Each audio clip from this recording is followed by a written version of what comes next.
I think the investigation into her husband probably started very soon after he died, because at that point, the feds were already kind of interested in her business and, whether or not it was legitimate.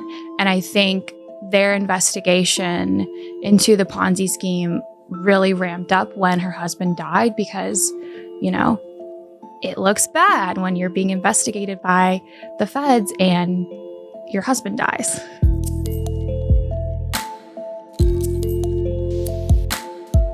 Welcome to Creepalachia. Today we're doing a little bit of true crime in West Virginia. We have two reporters here.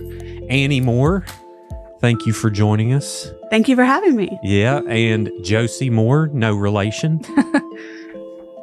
You work with, Josie, you work with the Register Herald? Yep, the Beckley newspaper. Yeah, Beckley newspaper, Beckley, West Virginia. And Annie used to work at WVVA.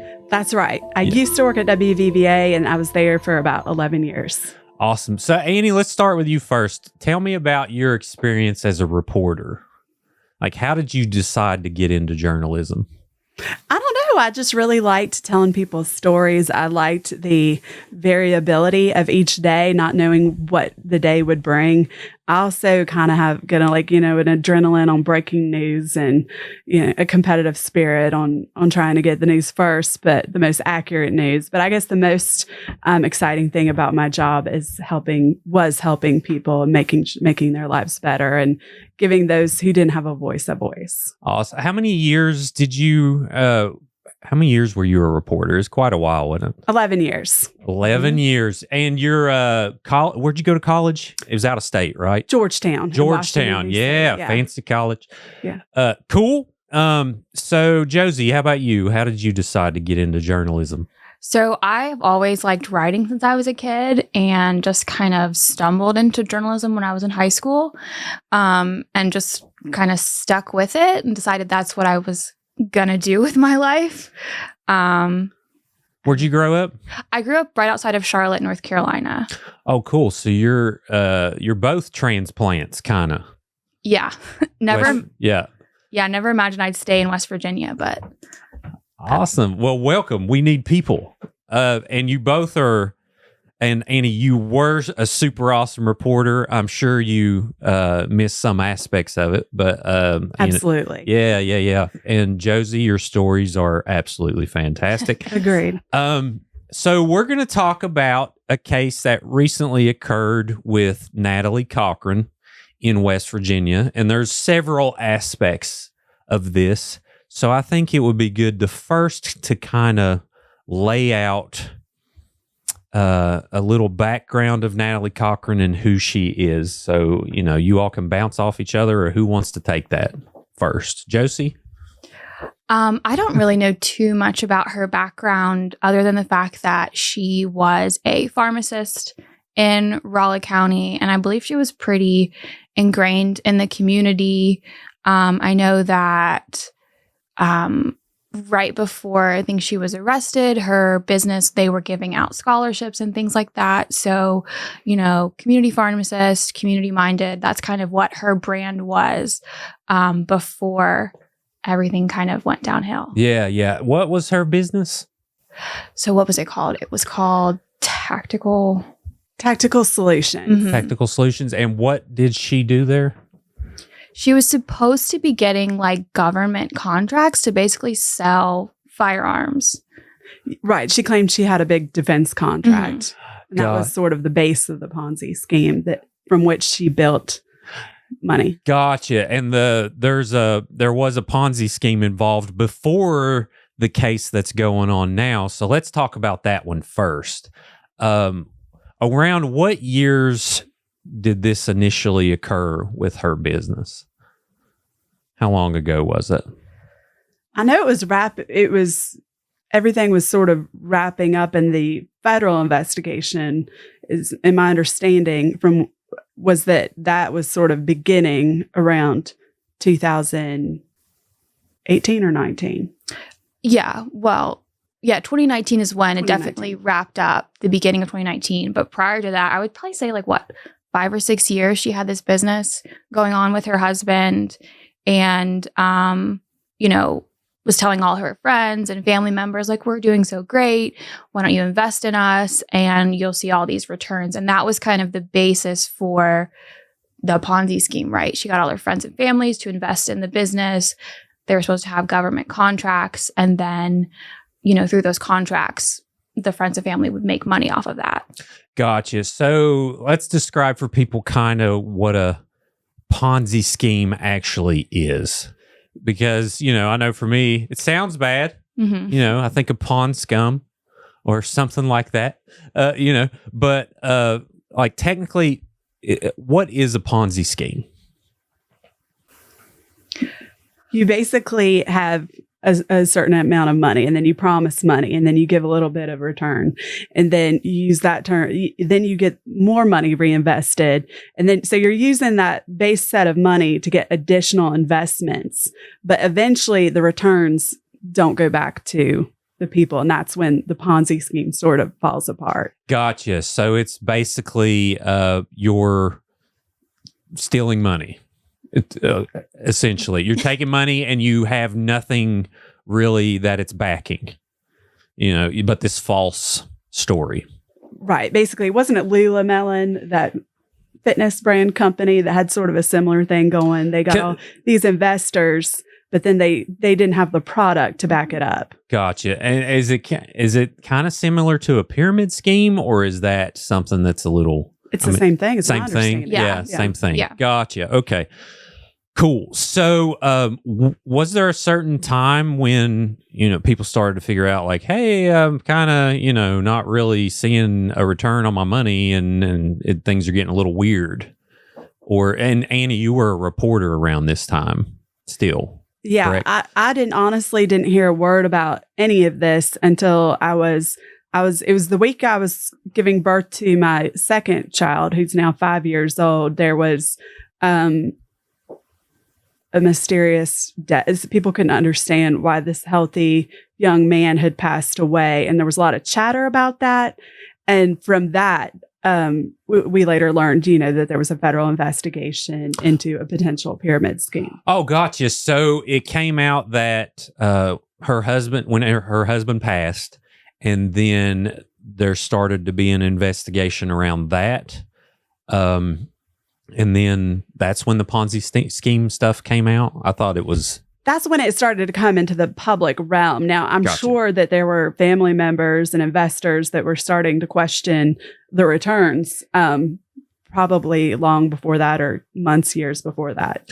Gotcha. What ultimately came of the Ponzi scheme investigation? She was convicted, correct, of that? She pled guilty? She did. Okay. What did what did she end up? What type of sentence did she ultimately end up receiving for that? 10 years in prison, of which she's still serving about 6 of 4 left. Yeah, she was. She reported to jail in the middle of 2021 to federal prison. Gotcha. And so she was in prison when they started the investigation on her husband's passing? Correct. So I think the investigation into her husband probably started very soon after he died, because at that point, the feds were already kind of interested in her business and, whether or not it was legitimate.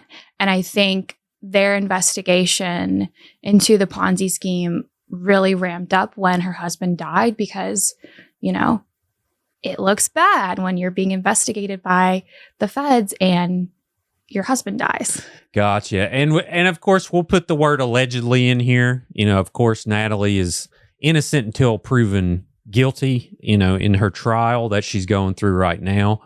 Let's start at the beginning. So lay out the story of his passing and why it seems suspicious, sort of. What happened? Where were they? All that type of stuff. So, recently there was a hearing where the lead investigator from the Ponzi scheme kind of spoke briefly about this. So this is the information that I'm giving is from his testimony. So essentially what happened is Michael Cochran, Natalie's husband, died February 19th, 2021. About a week or two before that he died, Michael and Natalie were supposed to get on an airplane and go to Virginia to go to, I think, Bank of America, to one of their banks to kind of look at the funds and things like that. And the impression that the investigator got was that this is when Michael was starting to get suspicious of the money, whether or not it was actually coming in, whether or not everything was true. So the morning that they're supposed to go to Virginia, Natalie cancels the flight. She texts, they were supposed to fly out of the Beckley-Raleigh County Airport, but she texts the pilot and says, we can't go. Michael finds out, is livid, and is like, you need to reschedule this, or like me and my friend, Chris Davis, are going to go instead. So that kind of, I guess, was like the first window into like maybe like Michael was getting suspicious of Natalie and everything going on. And so then that same day, Michael falls ill. The investigator didn't give a timeline of how that happened, at what point he fell ill, but he's sick. And Natalie is helping him get some medication to treat it. And then she's also texting one of her friends saying, hey, like, my husband's sick. Like, could you come over and bring like some drinks? And also, by the way, I've been sick from cancer treatment, and my doctor says that insulin would help treat some of my symptoms, but I can't get that prescription yet. And the person she's texting is the wife of Chris Davis, Jennifer. And she's like, oh, well, my son has insulin. He's, I think, diabetic. So like, we can help you out with that. So that's where like the insulin, which is being alleged as like the murder weapon, comes into play. Gotcha. And there are, there's documented evidence of these text messages. Yeah. So that's what the investigator was citing when he was giving his testimony, was these text messages that he had obtained from Natalie to Jennifer and from Michael to Natalie. Gotcha. How close was that to that flight? It was that day. So this all happened within a day. So the same day that they're supposed to take a flight to Virginia is the same day that he gets sick and that Natalie is essentially asking for insulin from her friend. Okay, gotcha. So the timing is off. And I guess let's go ahead and lay out, does Natalie have an explanation? Like, what is she saying the reason for the insulin was? So obviously we have not heard from Natalie like at all. But according to the investigator who interviewed Natalie, again, this was supposed to be about the Ponzi scheme at the time, she's saying that she had cancer, which there's been a lot of questions about whether or not that was like truthful. And I don't really know how that's going to play out in court. Because obviously, like, if she does have cancer or did or something, and she was getting treatment, like that would explain the insulin, because apparently that is a treatment option to help with like. Really? I never knew this. Apparently. Well, my mother-in-law, she had cancer, and I don't know whether she developed diabetes after or before the fact, but. Well, apparently it's supposed to help with some of the symptoms caused from either like radiation or chemotherapy. Oh, gotcha. Okay, so I'm looking it up while we are talking here. It says insulin potentiation therapy involves administering insulin at the same time as chemotherapy drugs, with the idea that lower chemotherapy doses are then needed because insulin lets more of the drug enter cells. Wow, learn something new every day. There you go. Me too. Yeah, so now I did hear that what is the bodybuilding aspect of this? Was she mentioning that? Pull that mic just a little closer in front of you there. Cool. Where did that come in? So obviously I never knew Michael, but I think a lot of his friends knew that that was kind of an interest of his, that he was very into like health and wellness and bodybuilding, and was taking supplements. He's been accused of taking steroids, and the way that Natalie's defense attorneys have described it is other non-FDA approved drugs or supplements is what he had been known to take. Right. So hopefully we'll learn more about that in trial, but that's kind of their strategy is to say that he wasn't as healthy as we thought he was, that Michael was taking all these supplements, and that is what they're stating is the cause of his death. Gotcha. Now, Annie, when you were covering this case, what parts specifically did you cover during your time at WVVA? Well, I actually met with Natalie before it wasn't her time to report for the prison sentence. But at that time, there was a lot of talk going on about potentially, did she kill her husband? Did she not kill her husband? And she was very eager to get her side of the story out to the media. Mm-hmm. And how long was that interview? I talked to her. I talked to her for about an hour. She claims that he was mixing insulin with steroids for bodybuilding purposes, and that he had been to the hospital twice before for potential problems related to that. Gotcha. So was that recorded? No. It was not recorded. Yeah. Okay. So it was mentioned then that obviously that would contradict the cancer treatment explanation. So has that officially came into play with the trial? No. So very few things have been released about kind of the timeline and what the witnesses are going to say. So we just had a very small snippet into kind of what's going to be revealed at trial. There was a hearing. It's called a 404B hearing. And essentially it's to determine what can and can't be talked about during a trial. And one of the things that the defense was arguing was that Natalie Cochran's convictions for money laundering and wire fraud, which is a Ponzi scheme, they did not want those convictions to be brought up during her trial for first-degree murder. They didn't want the jury to know that she has been convicted, that she's in federal prison, none of that. And the prosecution was always like, no, we have to talk about that because that is that's her motive. Potential motive. Right, her alleged motive. And so that is how the investigator that's how he got to be giving testimony, is because they had to prove, or I guess present to the judge and say, this is why we want to bring up her past convictions. And so he kind of gave a brief insight into the investigation. And that's how we have some details about what happened. But that's the only snippet that we've really, really gotten into that investigation. Right. In order to bring 404B evidence into a trial, you have to prove to the judge that it relates to the past crime relates to the current crime. Mm-hmm. Otherwise, you can't bring it in. Gotcha. Okay. So, and to boil it down, the prosecutor is saying that allegedly they believe that Michael learned about this scheme, and then that gave, allegedly, Natalie a reason to kill him. Correct. Okay. That was like her alleged motive behind everything. Gotcha. And then, so I'm interested in this interview you did with her, Annie. Has she done any recorded interviews, or is it mainly just? I'm not sure. I've talked to her. She was very interested in trying to get her side of the story out. In fact, she would send text messages and say, "Hey, want to let you know that my next hearing is on such and such date. Would love for you to be there." That's almost unheard of for a reporter to get messages like that from a defendant. But she was that eager to share her side of the story. Sure. And how many stories, in just a guesstimate, how many stories did you do about this case specifically?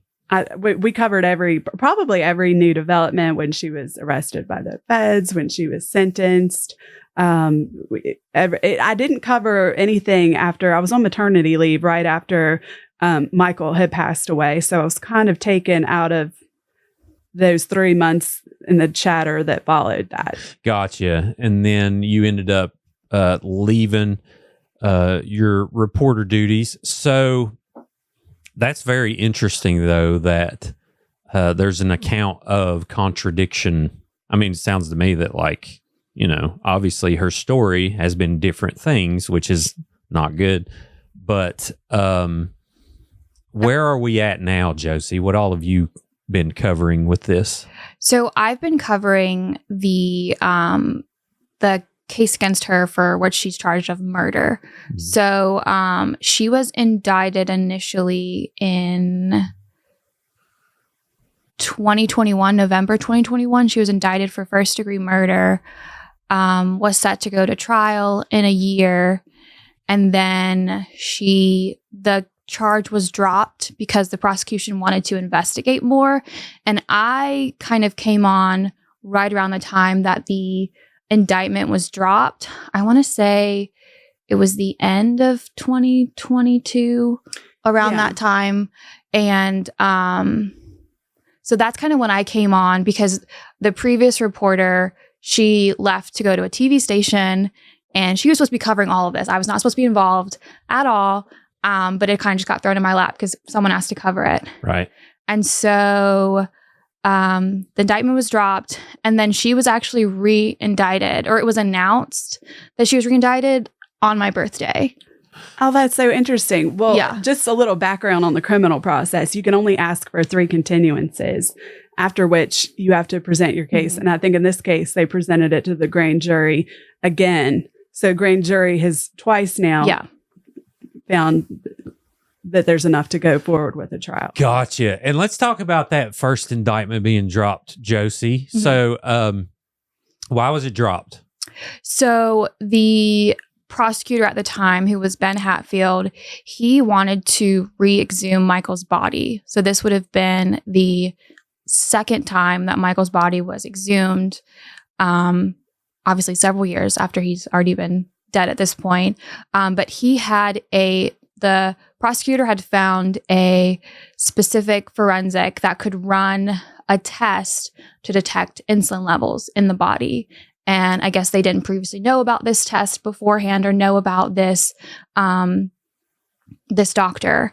And so because they wanted to do additional testing, like Annie said, they were going to have to ask for additional continuances. So instead, the prosecutor at the time decided, well, we'll just drop the indictment. And I think a lot of people would be like, well, she's charged with murder. Why would you just drop that?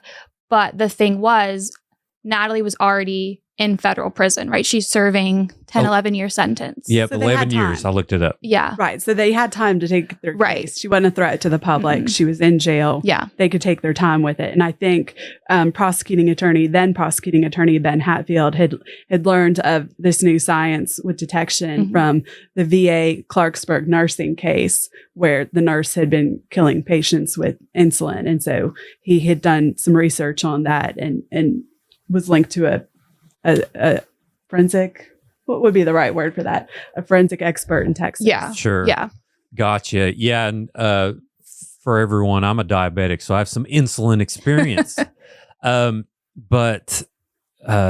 basically, let's explain what an exhumation is for people who don't know. And from my understanding, it's they dig up the body and re-examine the body and then put the body back. So they did this twice? They did this twice. I'm not sure. So he died in 2019. I know that she was indicted in 2021. So sometime between when he died and 2021, he was essentially dug up. I don't know like what kind of permission they had to get, but I know that it was not, it's gross essentially. Sure. Right? It's not something like he was already, interned and everything. So like you're digging up a dead body. Sure. Yeah. Well, I mean, years. It was a drawer above ground situation. That's my understanding. Was he embalmed? Yeah, I believe so. Well, I mean, I'm sure he was. Yeah. The way it was described to me was there's bag of organs essentially that had to be removed from his body, and there was tests done, and that was also how it was done the second time, with less tissue, obviously, because it's been decaying. Gotcha. So they can, this test, do you know what it's called? I'm going to look this up while we're here. Let's see. So let's see. I have it in one of my articles. Insulin. I'm going to look up for the audio people. Test for insulin. How would you word this? Test for insulin presence in deceased body. Let's try that. Your search history is going to be really fun after I know. this. I mean, you don't want to see this Google history. It's intense. Let's see. Okay, insulin and oral hypoglycemic drug overdose. I don't want to bore people with this. So basically, there's a test, not sure what it's called, that tells if you can put insulin in your body. And if you don't know what insulin is, it's something that all of our bodies make and breaks down sugars, carbohydrates that enter your body. So they don't enter your nervous system. And diabetics cannot produce insulin, so they take insulin to supplement. But you take too much, and it's bad news bears. So you basically go into shock. You're disoriented.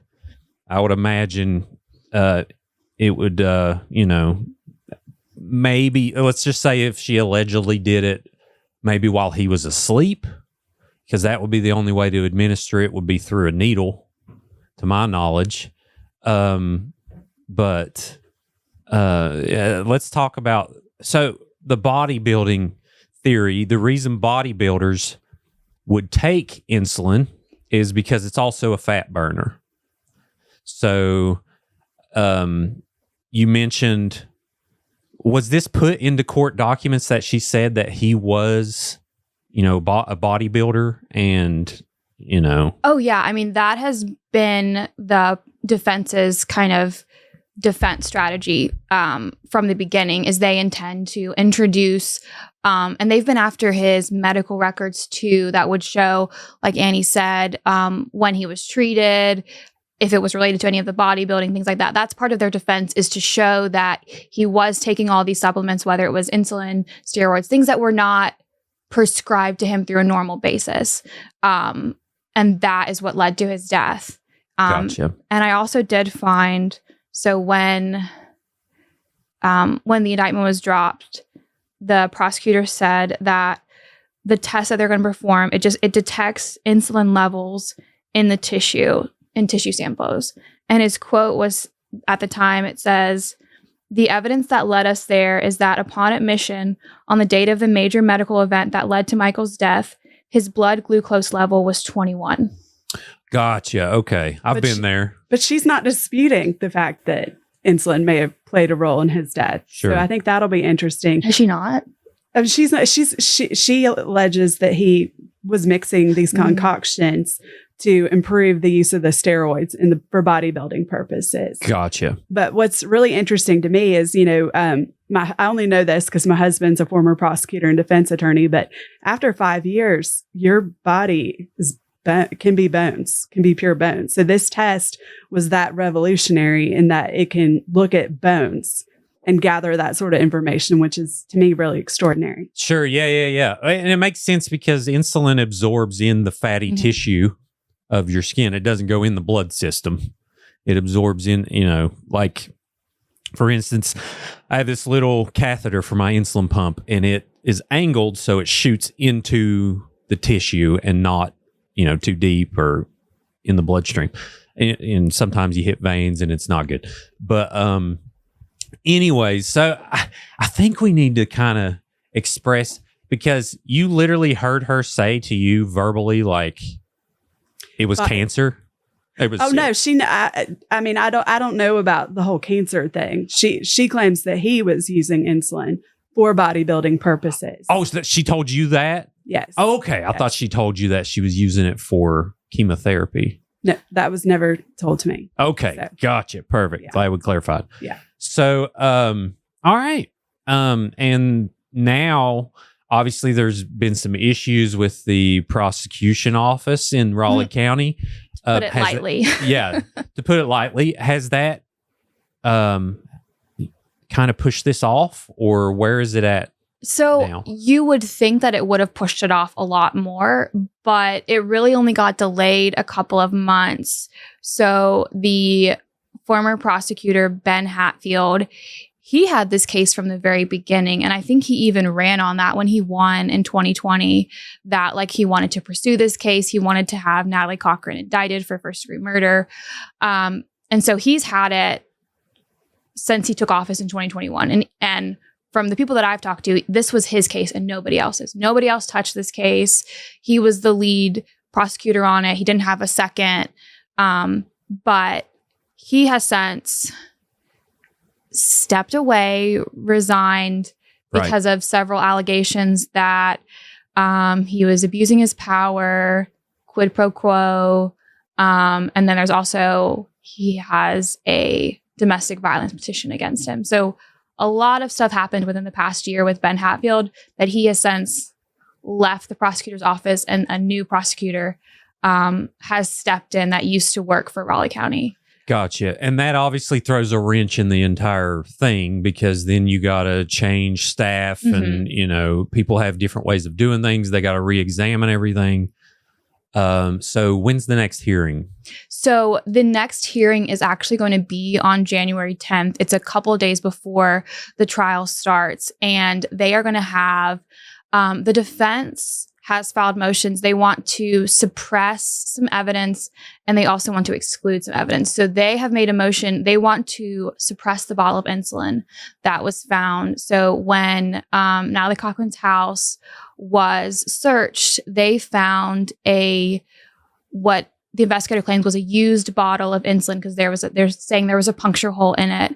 And they said it was like hidden in her fridge behind some stuff, like the very back of her fridge. They found a bottle that they're, I think, essentially claiming is the murder weapon. And so the defense for Natalie, her attorneys have filed a motion to have that evidence suppressed. So there will be a hearing on that January 10th. They're also wanting to exclude any kind of interviews that Natalie gave to police prior to her indictment. How can you do that? It's like, oh, everything I said, I didn't. I mean, I'm assuming they read her Miranda rights or whatever. But you know, I guess crazier things have happened. But isn't that a bad look? I think that some of it is because she obviously gave interviews regarding the Ponzi scheme that she was involved in, which she pled guilty to. So I think that it's because it's a separate charge, a separate case. They don't want her previous statements that she said, because obviously the Ponzi scheme and now the murder allegations are connected. They don't want any of what she said to be brought in, because obviously, you know, innocent until proven guilty. And she also has the right to decide whether or not she wants to talk at her trial, whether or not she wants to testify. And so I think that's kind of their push, is that her previous statements could, I guess, influence the jury. And she does have that right to speak or not to speak at her own hearing. Gotcha. Makes sense. What's this? So I see things about her being a pharmacist. What's her pharmacy experience? Does that come into play, you know, with this insulin case? I mean, I would think if you're a pharmacist, you'd have pretty easy access to it, but I don't think it's necessarily easy access, because, I mean, I don't know where she worked, but obviously like those kinds of things are very heavily monitored, right? Especially insulin, right? You can't just, if you work at a pharmacy, just grab insulin from the fridge or whatever. Sure. But I think where it comes in is the knowledge that she would have. She would know the effects of insulin on the body. She would also know, so prior to Michael's death, there was also some other medications that she gave him. I can try to find it, but sure. I think it was like she gave him some like heart medication, something like that, that kind of helped him sleep or whatever. And so she would understand the effects that medicines have on the body. And I think that kind of knowledge could be used to potentially cause harm. Right. Correct. Sure. Go ahead. You have pharmacy experience through your family. What if you're a pharmacist and you want to get a prescription for yourself? What is you can't just. So pharmacists can't prescribe anything. They don't have that authority or power. I know like there are times when like, say my husband would like fill my, or like if I sent my prescription to the pharmacy where my husband had worked. There's like a little bit of checks and balances. Like he's not supposed to check my prescriptions. He's not supposed to like dispense it really. So there's a lot of checks and balances for that kind of thing, especially if we're talking about like Schedule II drugs, like drugs that aren't like narcotic, things like that. Like definitely could not be dispensed by a family member. And I'm assuming insulin too, with just how well, and people like, listen, you know, there was a time where when I quit my job, I didn't have insurance, and I put out a call of like kind of out of insulin pens. Right. And that was right before they changed the law and it was super expensive. It was like, it's a lot more affordable. It was like $600 a month. That's crazy. For something, for Life Juice. Yeah. How much is it now? Now it's like $30 a bottle. And how long does that last? About a month. Okay. So, it depends on your treatment, how much you need. But now,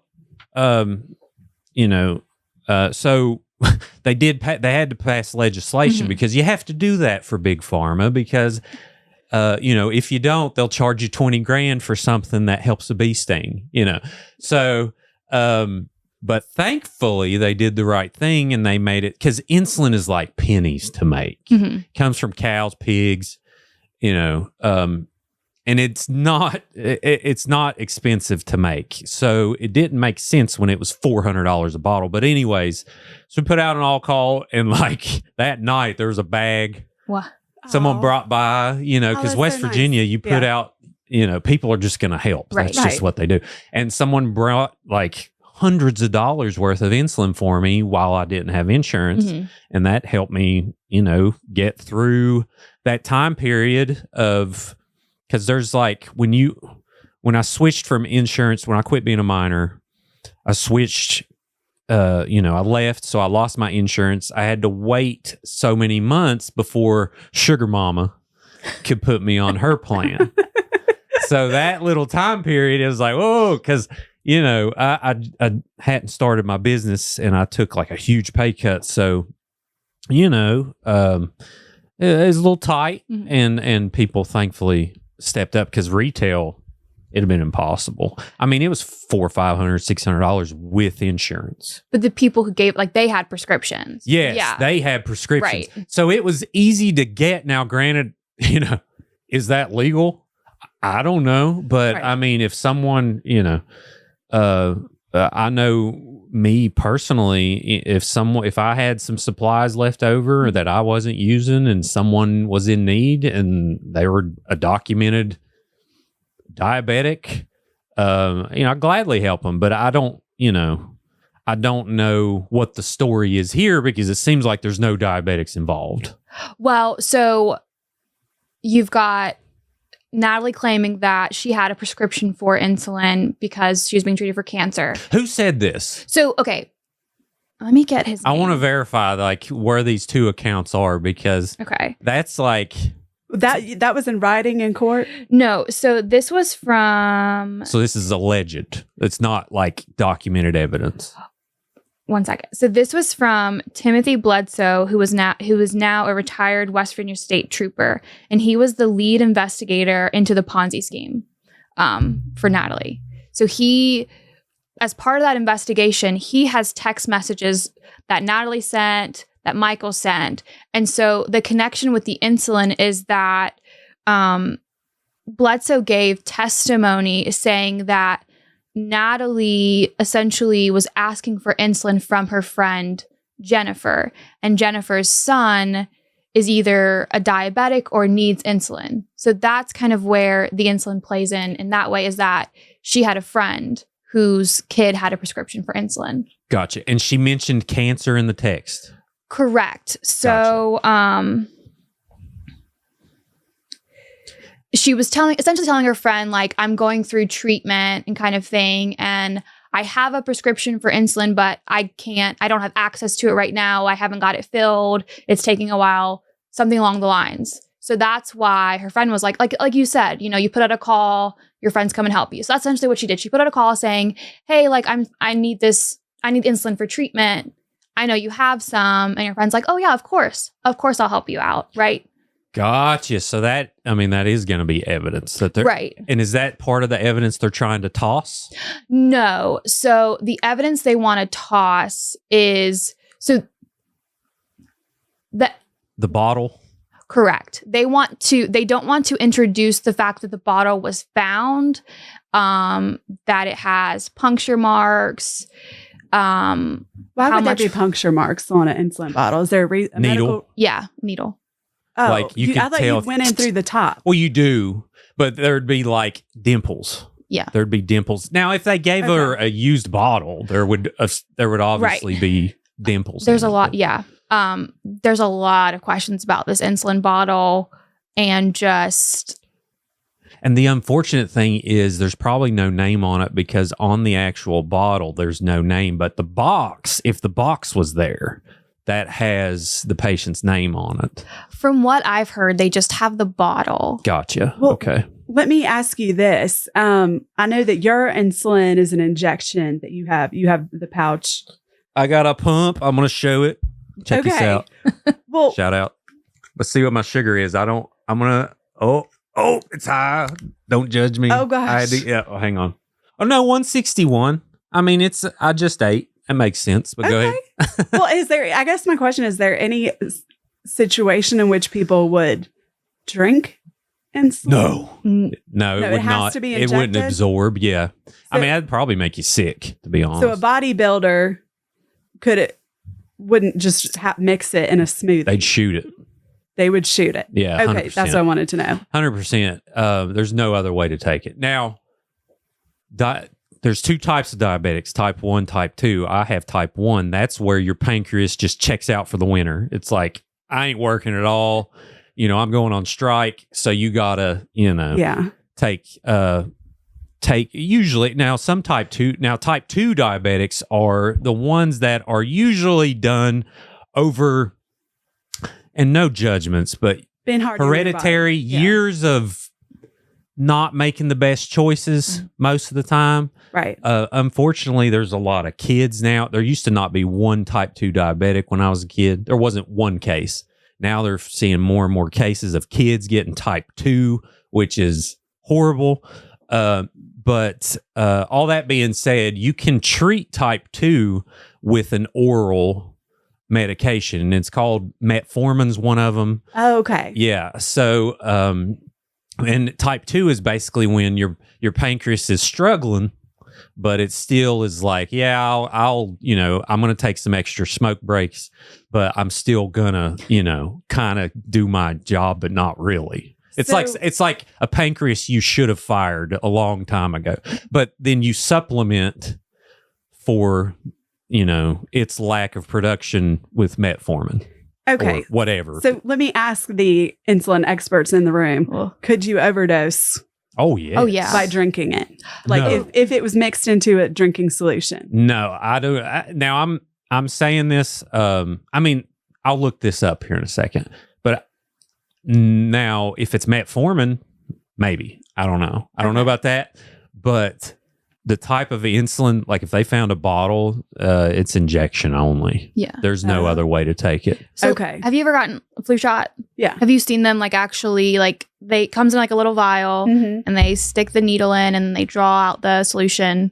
That's kind of it's a similar thing. That's kind of the insulin that they're talking about in this case. That's how it was found. It was in that kind of bottle. It has a little gray mesh top where you would stick a needle in, you draw out the solution, and then you'd inject it. This is interesting. So I'm looking up National Library of Medicine. It says there are reports of insulin dose by injection, yet little is known regarding the potential harms of intentional oral ingestion of insulin. In this report, we describe a case of massive insulin ingestion and ensuing hypoglycemia. To our knowledge, there are no previously published cases of hypoglycemia by intentional insulin ingestion. So there's a report here of a 51-year-old man intentionally ingested 3 10 milliliter vials. Now, that's a lot. Total of 3,000 units of various insulins. I don't know if this guy was trying to, off himself or what was going on, but I mean, this case, like she'd have to put like 3 bottles. Because I'm assuming this. And when you smell this stuff, ew. Like they put a chemical in it or whatever to give it this smell, because when it spills, they want you to know. Well, see, and that's what I don't understand. Like, he's the huge guy. She's the petite female. If you're not just going to let your wife give you a shot without knowing what's in it. Right? So, like, what do you know that? Do you have the reasoning behind that? So, and I'm assuming, like, let's just say allegedly it was to occur. I'm assuming there would be some type of sleep involved. yes. But, how that occurred, I don't know. But if someone's passed out, you could give them a shot And they wouldn't feel it. Okay. the medication, so But if you're so concerned about going to catch a flight to see what's in this bank, there's just so much that I feel that the trial will address that we don't know yet. Oh, yeah, Yeah. for sure. I mean, and again, allegedly, we don't, like, Natalie's innocent on this till they prove she's guilty, if they do. But let's just say, for instance, you were to do this, someone's asleep, you could do this in 5 minutes. Oh, wow. So Bledsoe, the state trooper who's investigator, according to either an interview that he had with Cochran or text messages,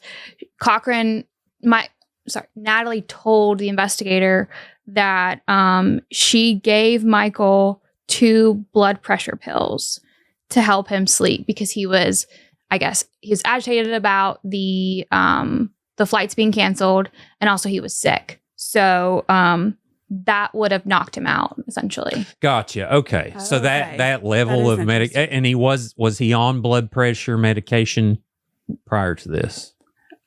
I don't think that was discussed, whether or not this was his medication or not, but it just says that, like, she gave him 2 blood pressure pills. Who mentioned that? That was the investigator, Bledsoe. Okay. Gotcha. So, and they haven't provided any kind of scientific, like, okay, well, this amount of blood pressure medication would affect his body in this way. They haven't kind of got a chance to prove that yet. I don't think that. So it says that she gave him 2 pills, which I don't think would have, I guess, from what I've heard, this is not what caused his death. Mm-hmm. Right. But I think we're going to hear about whether or not those medications maybe allowed her to potentially inject him. I think that's kind of what's going to come into play, is the fact that whatever medications he took prior to going to the hospital and ended up dead, I think we're going to hear how that played into his death and whether or not it potentially, allegedly, would have allowed Natalie to maybe inject him with. Right. Gotcha. And I think we've seen in this case, there's a ton of discovery that we're going to see once the trial starts. One of the issues that the defense, I think, is maintaining is that they hadn't seen a lot of the details from the Ponzi scheme, which would, outline Natalie's involvement versus Michael's involvement and to what degree Michael knew, and all of that is going to come to a head when this big trial starts. Sure. And it's definitely going to be very interesting to hear. So on that, anything else we left out involving this case? I mean, we're kind of just in waiting now. She's in prison in West Virginia. She is in Hazel? She's currently in Southern Regional Jail. Gotcha. Yes. They moved her to Southern Regional Jail so that she could be present in person for the hearings. Yeah. She's been there. She spent Christmas there. She's been there since December 23rd at Southern Regional Jail. So she'll be there until her trial's over. And when is the trial starting? So the trial starts January 13th. I know initially they were going to try to do jury selection a week before that, but I don't think that's going to be the case this time. I think jury selection will start January 13th. I imagine it'll take like 3 days. Now, have you heard whether this is going to be a bifurcated trial where the jury decides the sentence or whether the judge decides the sentence? I don't think they've made a determination on that yet. Okay. I think Kirkpatrick is very much like one step at a time kind of person. So I think he'll have the trial, and then the jury will decide innocent, guilty. And then from there, he'll probably ask the attorneys, like, do you want this same jury to decide on her sentence? That kind of thing. Okay. Gotcha. And to clarify, so I got an article up here. It says a Raleigh County pharmacist was sentenced today and this was on March 18th, 2021. She was sentenced in 2021 to 135 months in federal prison for her role in a fraud scheme, which cost victims over $2 million in losses. She was also ordered to pay over $2.5 million in restitution to the victims and serve a term of 3 years of supervised release. So there's no chance of like parole. It's like you do these 135 months, or is there a chance of parole? Do we know? No, she's got to serve the sentence. It's not like state court in which you have what's called good time credit. Like if you're good, you get a quarter of your sentence back and you get to early release. The feds don't operate like that. They may have, however, she was on home confinement prior to reporting to prison. So she may get credit for that, right? I'm not sure. Okay. Yeah. So, and kind of going through some of the things that she did, and this was proven. It says the investors paid through personal checks, cashier's checks, and wire transfers. She also convinced an investor to send $511,920 through a wire transfer from North Carolina. I mean, I want that salesmanship, to be honest. That's right. That's $500,000. Very convincing in person. She's very charming, very convincing, very sociable. And it said, and usually how they catch people is like these people start bawling out of control. It says Cochran admitted to using investor funds to making numerous purchases over $10,000, including withdrawing more than $37,500 to purchase a 1965 Shelby Cobra. So that is going to be what the defense plays up, is because the claims were that Michael was he was spending all kinds of money. He was going to the airport, looking at a hangar, looking at an airplane. So the defense is going to claim that you don't spend that kind of money unless you know that, unless you know what's going on, essentially. So that's going to be, in addition to saying that he was taking all these supplements, steroids, whatever, they're going to also say that, well, why would Natalie kill her husband when her husband was also involved in the scheme as well? So that's what the defense is going to try to prove, is that he was involved in it. The prosecution has said all along that Michael was never being investigated for the Ponzi scheme. He was never a suspect. But the defense is going to say, of course he was a suspect. He was the husband. Why would you not investigate a husband and a wife? So. Gotcha. Let's go ahead and let's watch some videos here. I love Mondays.com. So, I gotta ask, did she have red highlights in that video? I think so. She's gone through a couple of different hairstyles since the hearing started. Virginia, where a former pharmacist accused of killing her husband with insulin returned to court ahead of her murder retrial. Well, back in April of 2023, a judge dismissed a murder charge against Natalie Cochran until her late husband Michael's body could be exhumed and re-examined for a second time. Now, that charge was dismissed without prejudice, meaning prosecutors could refile charges. It's on 4H, right? Ted It's very Rowlands pretty. catches us up on the case. Natalie Cochran, a former pharmacist, is accused of poisoning her husband, charged with first-degree murder for allegedly using insulin to kill him. You are the defendant in this matter, obviously. You're aware. Is that her? Yeah. Okay, this is 2021? Michael Yeah, and that's Natalie older. Cochran No, this had is 2 2023. kids. He was 38 years Mm-hmm. old when he died. In early February of 2019, he was sick, had a seizure at the couple's home, and then died 5 days later in hospice. Prosecutors say Natalie killed Michael to cover up her $2.5 million fraud. Is that her now? Two separate Yeah. things that you can unravel and say there's a federal Ponzi scheme and there's a state And this is murder Ben case. Hatfield for the Very podcast mild. crew. He is no longer the 7 prosecutor. months after so Michael you know. died, Natalie Cochran was charged by the feds for wire fraud and bank fraud as part of a Ponzi scheme. The Cochrans owned a company, Tactical Solutions Group, which they claimed sold weapons to the U.S. Department of Defense. Federal prosecutors alleged it was a fake business. They had no contracts with the government. The millions of dollars investors who were That's crazy. How do you just say, like, especially with weapons, you're just like, yeah, we sell weapons to the government. Do you not have to provide no documentation to this person for $500,000 of like, look at this? Or is it fake documentation? I'm pretty sure they were fake. Personally, when I first started getting involved in this case and reading, I just didn't. How does a pharmacist create a company that now sells weapons? Like, for me, I could not put that connection together, and I was just reading and reading over and over again. And I'm like, how do you make this company? Like, what How does kind of this weapons happen? do you sell the government? Like, here are these 9mm or rocket launchers or like what? I know. Usually you think Lockheed Martin, having worked in DC, is like, it just seems far-fetched that this little storefront Mhm. in Daniels would get such a big Sure. defense contract. Yeah. Well, they didn't, right? That should have rang some major alarm bells. Yeah. It'd be like, yeah, no. No, Right. I'm not gonna contribute to that. Yeah, but I mean, I don't know.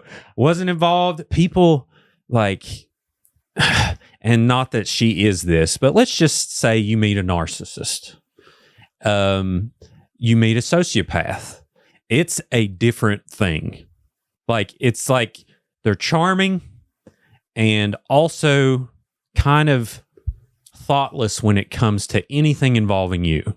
It's just about them. Not that she is this, but I imagine to sell some stuff like this, you would have to have some guiltless conscience to just keep on doing it. So, Oh, yeah. Well, knowing too that it's a fake business, right? sure. And I mean, they got Michael's parents, the Bolts, they took their retirement. Oh no. Well, or Natalie did. It was over $200,000. And Michael's mother, Donna Bolt, testified during her sentencing about, money that was taken, the impact that it had on the family. Oh. And I recently, I was at the courthouse looking through, there's over 800 items that have been filed in this case. And the most recent were the subpoenas that the prosecution filed for who they're going to have testify. And Donna Bolt, Michael's mom, is one of the people that have been subpoenaed. Oh. So I think she's going to probably have, I don't know what she's going to say, but the prosecution wants her on the. Well, I mean, stand. imagine working your whole life for something Mhm. and then it leaves. Yeah.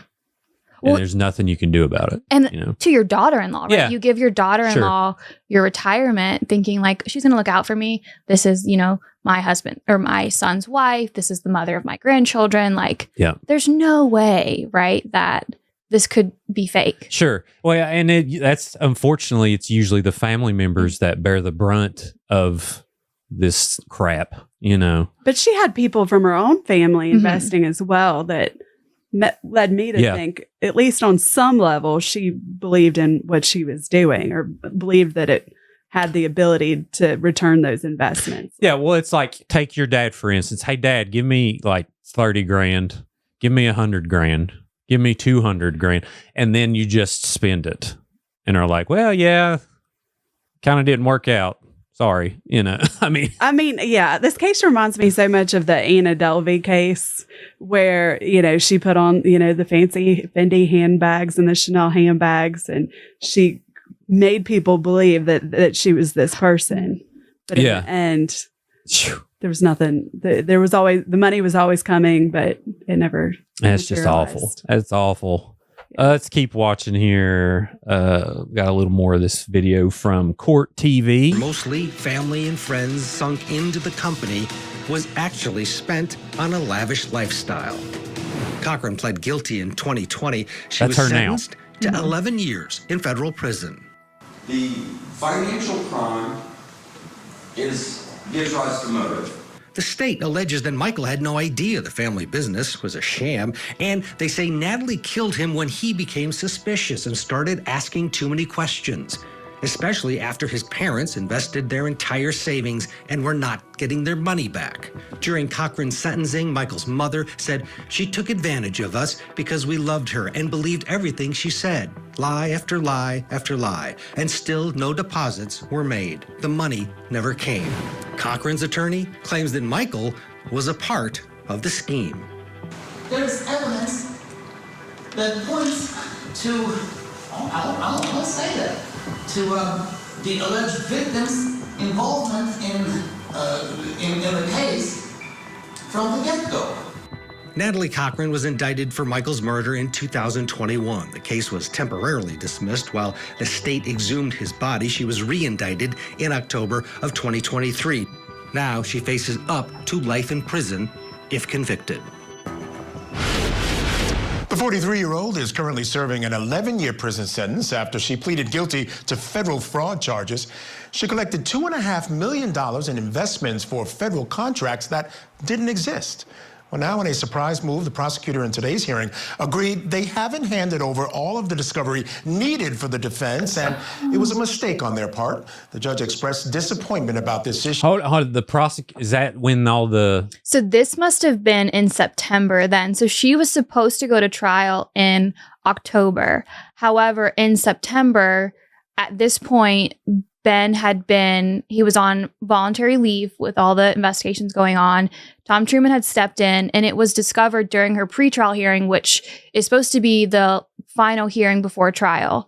It was discovered in her pretrial hearing that the discovery, which is the evidence in the case that the prosecution has gathered, when they were copying all the files over on an external hard drive to give to the defense, not all of the files were copied over.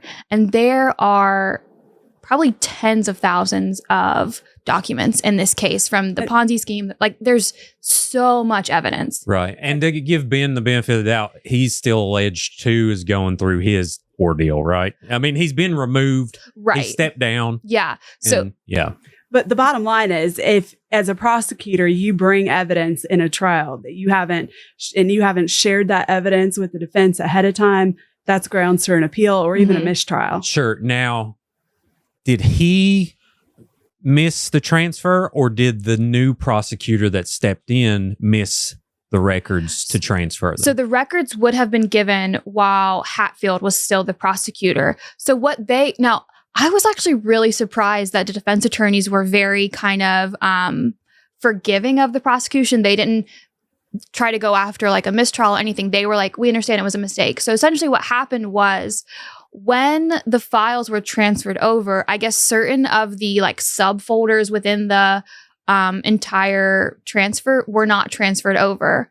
So essentially what happened is the defense attorneys have been saying all along, we don't have all the information. You're withholding stuff. You're withholding stuff. Hatfield was saying all along, no, you have everything. You have everything. Like, it was every single hearing, it was a back and forth about this. And Hatfield religiously denied that he had denied the accusation that he wasn't providing everything. Right. So what happened was there was a call between the defense attorneys and the new prosecutors on the case, which is Tom Truman and Ashley Akerd.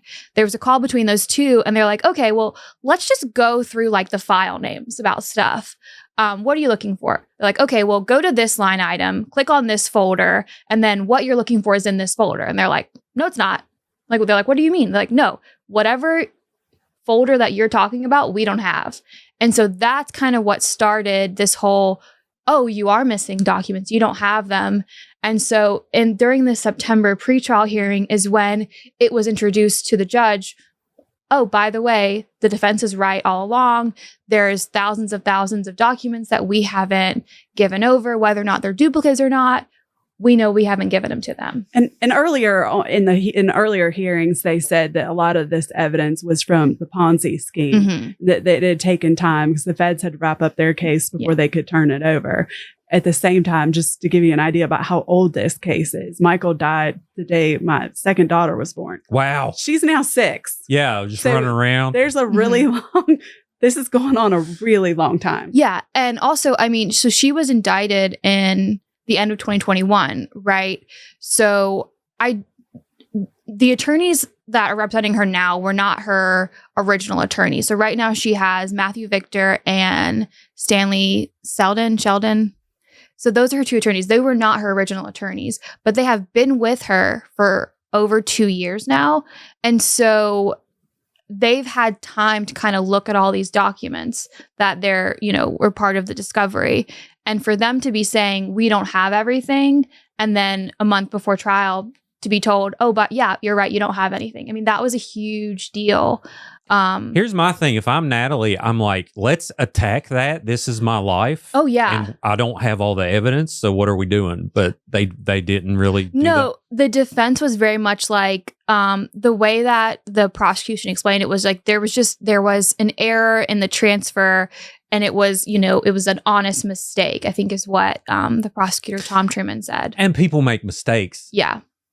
But not in this. Well, I think it's kind of what I'm thinking. I'm like, I'm not going to put up with my lawyer, or I'm not going to put up with mistakes when it comes to my life. I mean, in some cases, the prosecutors a lot of times will invite the defense attorneys to the office and let them go through all of it. Well, that's what ended up happening. It did. Okay. Yeah. Okay. When they figured out that they were missing stuff, they brought him over and said, here's what we have on our list. Let's compare. Okay. Well, but that, again, this was in September 24, and her trial was supposed to be in October 24.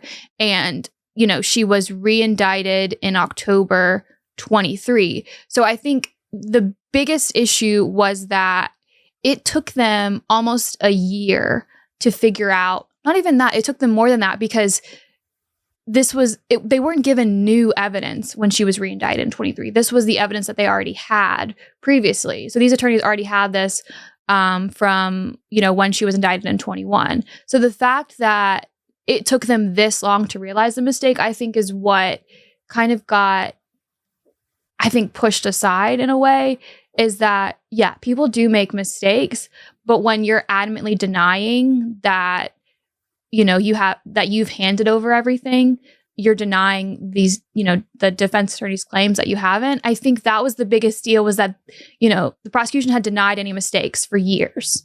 And then it comes out, oh, my bad, you're right, a month before the trial. And you're going to need substantial time to go through all that. And that is what ended up happening, is the judge was like, he was very like, very much so like, I'm very disappointed in you, kind of, Well, I mean, at the end of the day, they have to prove to the jury beyond a reasonable doubt. It's not just, oh, I think she probably did it. They have to prove malice. They have to prove deliberation. They have to prove all these things. And if the jury thinks that they're missing a piece of the puzzle, it doesn't matter whether they think she did it. They have to acquit her if they think that they're missing. Yeah, if there's doubt, not guilty. Right.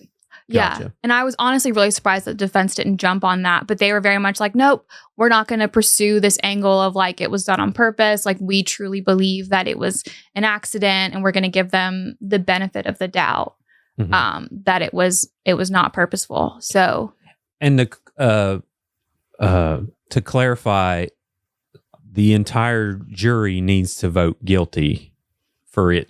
Right. If there's one holdout, if there's one holdout, it's what's called a hung jury. And yeah. What happens there? They have to retry the case, or they eventually call a mistrial if everyone doesn't agree, which I find weird. Like, it's like you're the one holdout. I know. And that's why a lot of people, you got 11 people staring at you like, okay, bud. I watched this movie named Jury Number 2. Oh, I just saw that. Yeah, it was literally kind of holdout. It was kind of like this. I mean, it's a great movie. I'm not going to spoil it, but highly recommend. But like, what an odd feeling that would be. And I feel like in cases, I mean, I don't care what people say. A lot of these, there's people pressured into voting guilty. I don't care what you say, and vice versa. maybe there's one holdout that's guilty.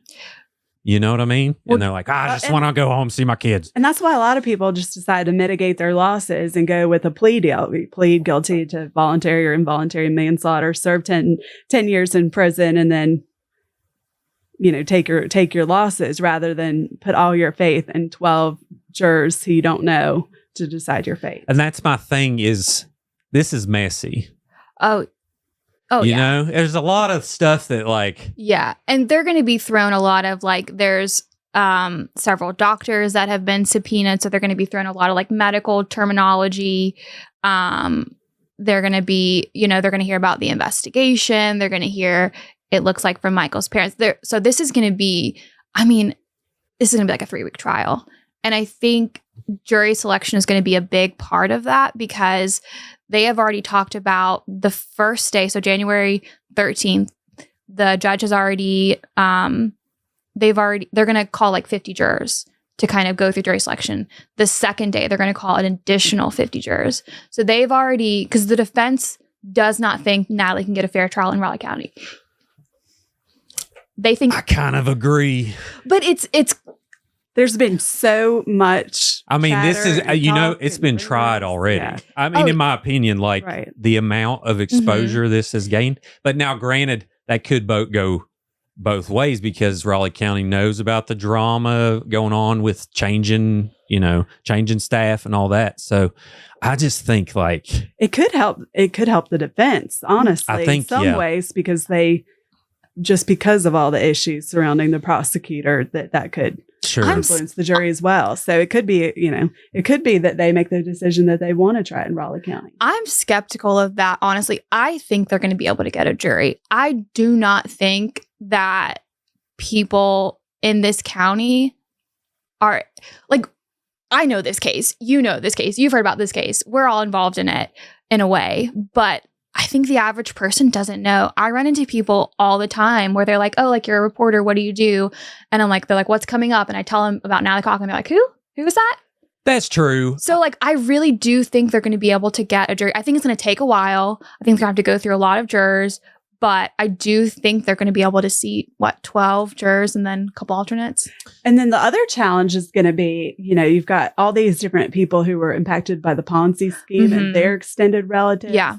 And then the families that's true too, impacted by the murder. So any sort of tangential relationship to anyone involved in this case will automatically disqualify a juror. Yeah, that's true.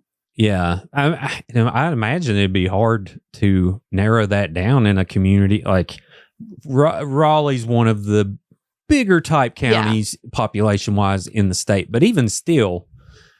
A majority of people, to me, you put 50 people in a room, it'd be very hard to find 12 people that don't know anything about it. You know what I mean? Well, the judge has already said, it's H.L. Kirkpatrick. He has already stated that his process when he has jury trials is that he does everything possible to seat a jury. Like they interview all the jurors that have been called. They go through the entire process. And if at the end of that process, if they cannot find enough jurors, that's when he will consider moving it to a different county. So he's not going to even entertain the idea that that they won't be able to get jurors until after they absolutely can. Because the defense has already been like, no, we have to take this elsewhere. But that's not how the judge operates. Yeah, makes sense. And, obviously our hearts go out. There's a life lost in this. However it happened, it's awful. And also his mom, and their family and their financial hardship with it, what she's in prison for now, which I guess in a way that's a good thing because at least there's not a potential murderer out walking around. Like it's, let's just, of course, again, innocent until proven guilty, but she's in prison for 11 years. She will walk into that courtroom a convicted felon and she will walk out a convicted felon no matter what happens. Gotcha. Okay. So, and we saw, like we showed the clip of her wearing orange. It's obvious she pled guilty. She is a felon for sure. So, but still, it's, I'm interested to see where this goes. I think they should sequester the jury in this case. Because there's so much on social media and in the news, and that they should keep the jury off social media, off the TV, and there should be a guard. Explain sure what that sequestered is for someone. They did it, for example, in the O.J. Simpson trial. They put you in a hotel without a TV, without radio, without phones. It doesn't sound fun, I know, but it preserves, that, obviously if you're sitting through a case each day, it's going to be on your mind when you go to sleep. And the natural inclination, even though the judge tells you not to, is going to be to look on that phone and do research, even though you're told not to. Because it's going to be, we've already had 2020 to do a story. They've been in the courtrooms. You have court TV in the courtroom. There's been a lot of national attention on this case. And they have, I think at one point, a producer reporter came in. He's like, "Oh, I'm from New York." And it's like, so, this case is going to have a lot of national media that's going to be in the courtroom. That's a good point. Annie, pull that mic a little closer to you if you don't mind. Down a little bit. Just down in. I may have shifted positions. No, that's fine. Yeah. You can physically move it down there a little bit. There we go. All right. Sorry about that. So let's talk about the national attention. So that is very interesting because I mentioned quick, move it out of Raleigh County, but even still, it's starting to gain some national notoriety. So Annie, have you experienced that? Well, I think anytime that you've got an attractive female murder suspect, the media is going to be interested. It's not your typical crime that happens in Raleigh County where a dispute occurs over drugs. It involves money and people operating, pretending that they're extremely wealthy. And I think that is going to interest a lot of these national outlets and Dateline and so forth. Have you heard rumors of any potential production companies doing work on this or anything you can mention? Or I think they're trying to sell it to a number. I think there's a company out there that's working to try and sell it to a number of different. Gotcha. To make their case to see who wants to do the documentary. By the time this is over, I think there will be multiple documentaries on it. Sure, yeah, and it's still they technically won't be able to finish it until this is over. So potentially, how long could this take? I say it'll be the end of January before we have a verdict. Oh, there's going to be a verdict in January? Well, after the trial, right? Gotcha. Okay, so the trial is this month? The trial starts January 13th. You told me that already, but forgive me, people. I say it'll take at least 3 weeks for both sides to go through all their witnesses. I've never seen Tom Truman do a case before because he was literally just brought on to replace Hatfield, but I have seen Stan Sheldon and Matthew Victor do trials before. They had a murder case a couple years ago and it took 3 weeks because Stan Sheldon, he will ask you what you ate for breakfast and then ask you how you had it. He is so ingrained in all the details that he takes forever with witnesses. And so I think that paired with the fact that there's so much information and details in this case, I think that is what's going to take a while to get through. Are they West Virginia lawyers? They are. Yeah. Okay. Gotcha. Tom Truman's he has extensive trial experience. He's been a prosecutor since I was 1 year old. Oh, really? I won't say how old I am, but that's a really long time. So where's he from? He's definitely lived in Raleigh County since at least 1982. How do they appoint a new prosecutor in that situation? Is it someone on the staff or someone who has previous experience? Tom had been a prosecutor, I think, for maybe 20 years off and on. He also worked for one of the circuit judges. He was a law clerk. And he retired from the Raleigh County Prosecutor's Office as an assistant prosecuting attorney in 2022 or 2021. So he retired a few years ago. And so initially, before Hatfield resigned, they brought in Tom Truman as an assistant prosecutor to lead the Natalie Cochran case. So that there would be no delays. There'd be no hiccup in the process. And then when Hatfield resigned, that left a vacancy, and that's when they appointed Truman, because you can't appoint someone to a position that's not vacant. Got you. So, I mean, they put someone in there that has heavy amounts of experience. When Judge Andy Dimlick was elected circuit court, Truman had been working for Kristen Keller, who, if you don't know her, is one of the most badass prosecuting attorneys you've ever met. Like, she's tried so many murder trials, never lost a trial in like 30 years. Amazing. But anyways, he went to work as Dimlick's, I think, clerk, and then at some point retired, and now he's back. Yeah, he retired, and then he came back for like right after Hatfield was elected in 2020. He came back and worked for Hatfield for a bit. Oh, okay. Mm-hmm. I was not aware of that. Awesome. Well, y'all ain't ready to leave, are you? I have some more questions about your process. Okay. Go for it. Okay. We kind of broke down the Natalie Cochran case to its fullest extent where it's at now. We will see how it goes. But I'm curious. Let's start with you, Annie.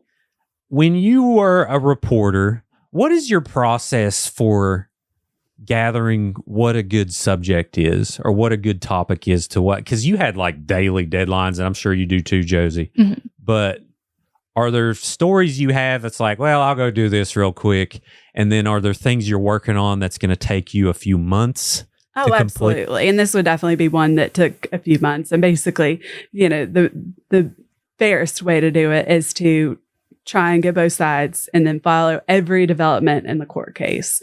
Look, and as Josie's done, look and see what's been filed, what's new, and follow that process. Right. And do you have any cases that stick out in your mind of like, yeah, that was quite the process to kind of dive into? Or what shocked me is like a lot of these national media outlets and documentary companies are interested in the Natalie Cochran case. I think personally the Alex Carter case is way more interesting. She's the one that they dug up out of the ground after thinking that she was missing for 30 years. Was it 30? It was 2021. Where's this at? 2024. Raleigh County. Oh, yeah. I don't know about this. Can I learn about this? Yeah. Okay, tell me. Yes. I mean, I don't want to act like people died here. Okay. Yeah. Take my excitement as this is intriguing. I'm wanting to learn about what happened. So what is this case? Josie's going to have to help me fill in the blanks. Okay. But basically, Alex Carter and her mother, Susan, disappeared in August of 2001. The parents were separated or divorced at the time, and the father was actively thinking that something terrible had happened. Whereas the new boyfriend of the mother, Susan, well, I don't know if he was really new. They'd been dating a little while. Yeah. But he's claimed that they just ran off and went up somewhere up north. So this was a cold case for decades. Then we get notified suddenly that the feds are reopening, or they never really close a case, but they're taking a closer look at this one. And so they put out the net for tips, right? And so during this time, we learned where the Alex Carter or Susan Carter's then husband lived, which was it Beaver? No, it's You mean her boyfriend? Yeah, the boyfriend. Oh, so this is local. Spoiler alert. The boyfriend did it. Right. Okay. So we went over, I went over there. She interviewed the murder. Well, yeah. The guy that was charged with the murder. Oh, wow. Their photographer was with me, and we went and I interviewed him. I went to the door, and the caretaker, I explained to the caretaker why I was there, because as a reporter, you always tell exactly what you're doing and why you're doing it. Now, this is pre-guilt? So this is pre-death. Okay. Pre-death? Yeah. Okay. Very bad. All right. Sorry. So he's in a bed, and he's, I asked him, do you care if I talk to you? Do you care if I talk to you on record? And he said that he would. And then, so I asked him a couple of questions about what he did, as a younger man. I think he was a carpenter. But then I asked him about, what happened to Alex Carter. And he just pretended like he didn't know. And then when I asked it again, he just pretended like he was asleep. Okay. So he pretended he was asleep. Yeah, he just was like, this is an older guy. He's bedridden. Okay. So he's bedridden. He's got some health issues. He's very bedridden. And what led to that was because the FBI had been in his home and they had a warrant to search and to do tests and things like that. So that's kind of what led Annie and our photographer there, is because we had gotten a tip that the FBI had been there and they were searching his house. And the caretaker was like, yeah, come see where the FBI just dug up our basement. You don't usually see people cooperating with a reporter that way, but, we were invited. So we went and looked. And at some point, now I left briefly, I left my job as a reporter briefly, not too long after this, but it was before the FBI came out and said, that they believed at this time that Alex Carter was dead, and that they were still soliciting more tips. And the caretaker had told us that they had found a bullet in the sidewall with her DNA on it. So I assumed they were looking for her in the house, thinking that she was on the property somewhere. Well, okay, so then apparently, one of the prosecutors, investigators, they went and they interviewed, what was his name? Larry Webb was the boyfriend. I don't remember the caretaker's guy, but Larry Webb he fell even more ill in these weeks that followed. And he was put in, it was a hospice, or it was something like that. Yeah. It may have been Plateau. I don't know exactly where it was, but he'd been arrested, but he had also been put in sort of a hospice type situation. Well, they went over there and got a confession from him. Yeah. And then, okay, wait, it gets better. So as they're getting the confession from him, the FBI is digging up his backyard. Yeah. So he must have told them where both of them, the mother and the daughter, were in the backyard. And another layer to this too is that in between, I think weeks after you interviewed the caretaker, he died. No, it was days. It was only like days? It was 2 days. Yeah. So the caretaker, after it comes out that the FBI is looking into Larry Webb's house, the boyfriend, the caretaker dies. And then it comes out that now Larry Webb is being investigated, and then he admits to killing Alex Carter. How old's the caretaker? He was also elderly. He was also 70. Now, this caretaker, is it family or is it hired? I mean, was this we dude don't know. rich? He was just staying with him. Yeah, he showed up in a bathrobe and It's honestly like, I do think that case is way more interesting than Natalie's, because it's insane that it took so long for them to figure out, who killed the little girl, and also that like they didn't fully investigate the boyfriend. Like that would be like your prime suspect. And plus, he didn't really pay for it. No. Lived his whole life. How many years you say? How many years was it? 30? It was. Is this him? Yeah, that's a 59 story right there. Okay, so let's see here. Jessica Fayers interviewed him as well. Oh, really? Mm-hmm. Okay, and is that online? Yeah. Oh, okay. Well, Annie's story is online too, which was really good. We're gonna watch it, Annie. Okay. There we go. Where it's live critiques. Here we go. No, I miss so bad saying I'm Annie Moore, WVVA. And I'm like, it's the end of an era. Let's see. Annie Moore. Yeah, that was a crazy story. And that also, he was indicted with when Natalie Cochran's second indictment came out. I think you just want to do a Google search because it's not going to be on YouTube. I don't think it would be on YouTube. Oh, it's not on YouTube? No. Come on, WVVA. Yeah. All right. Let's see. Annie Moore. I also interviewed the girl's father. That was a good interview. Mm-hmm. The girl's father. Yeah. Who was Larry was the boyfriend? Larry was the boyfriend, but the girl's father was the one that never gave up the search. Yeah, he was one that really pushed to keep the case open. That's it right there. I don't know. Is he still alive? The father? The father? Yeah. Yeah. Oh, yeah. He's still alive. Golly, so sorry for the loss. That is terrible. Okay, go back. It? Go back. Okay, we are searching for. I would put Alex Carter into the search. Alex Carter. Yeah. We're gonna find this, Annie. I saw that on YouTube. It said outstanding effort by reporter. So that sounds like something bragging on you. We got to watch that. Oh gosh. What do you think? You think it's on a blog? What's that? Oh, that's when he was indicted. That has a clip from it. I bet you, yeah. That has a clip from it. All right, let's try it. Let's see. Oh, ad.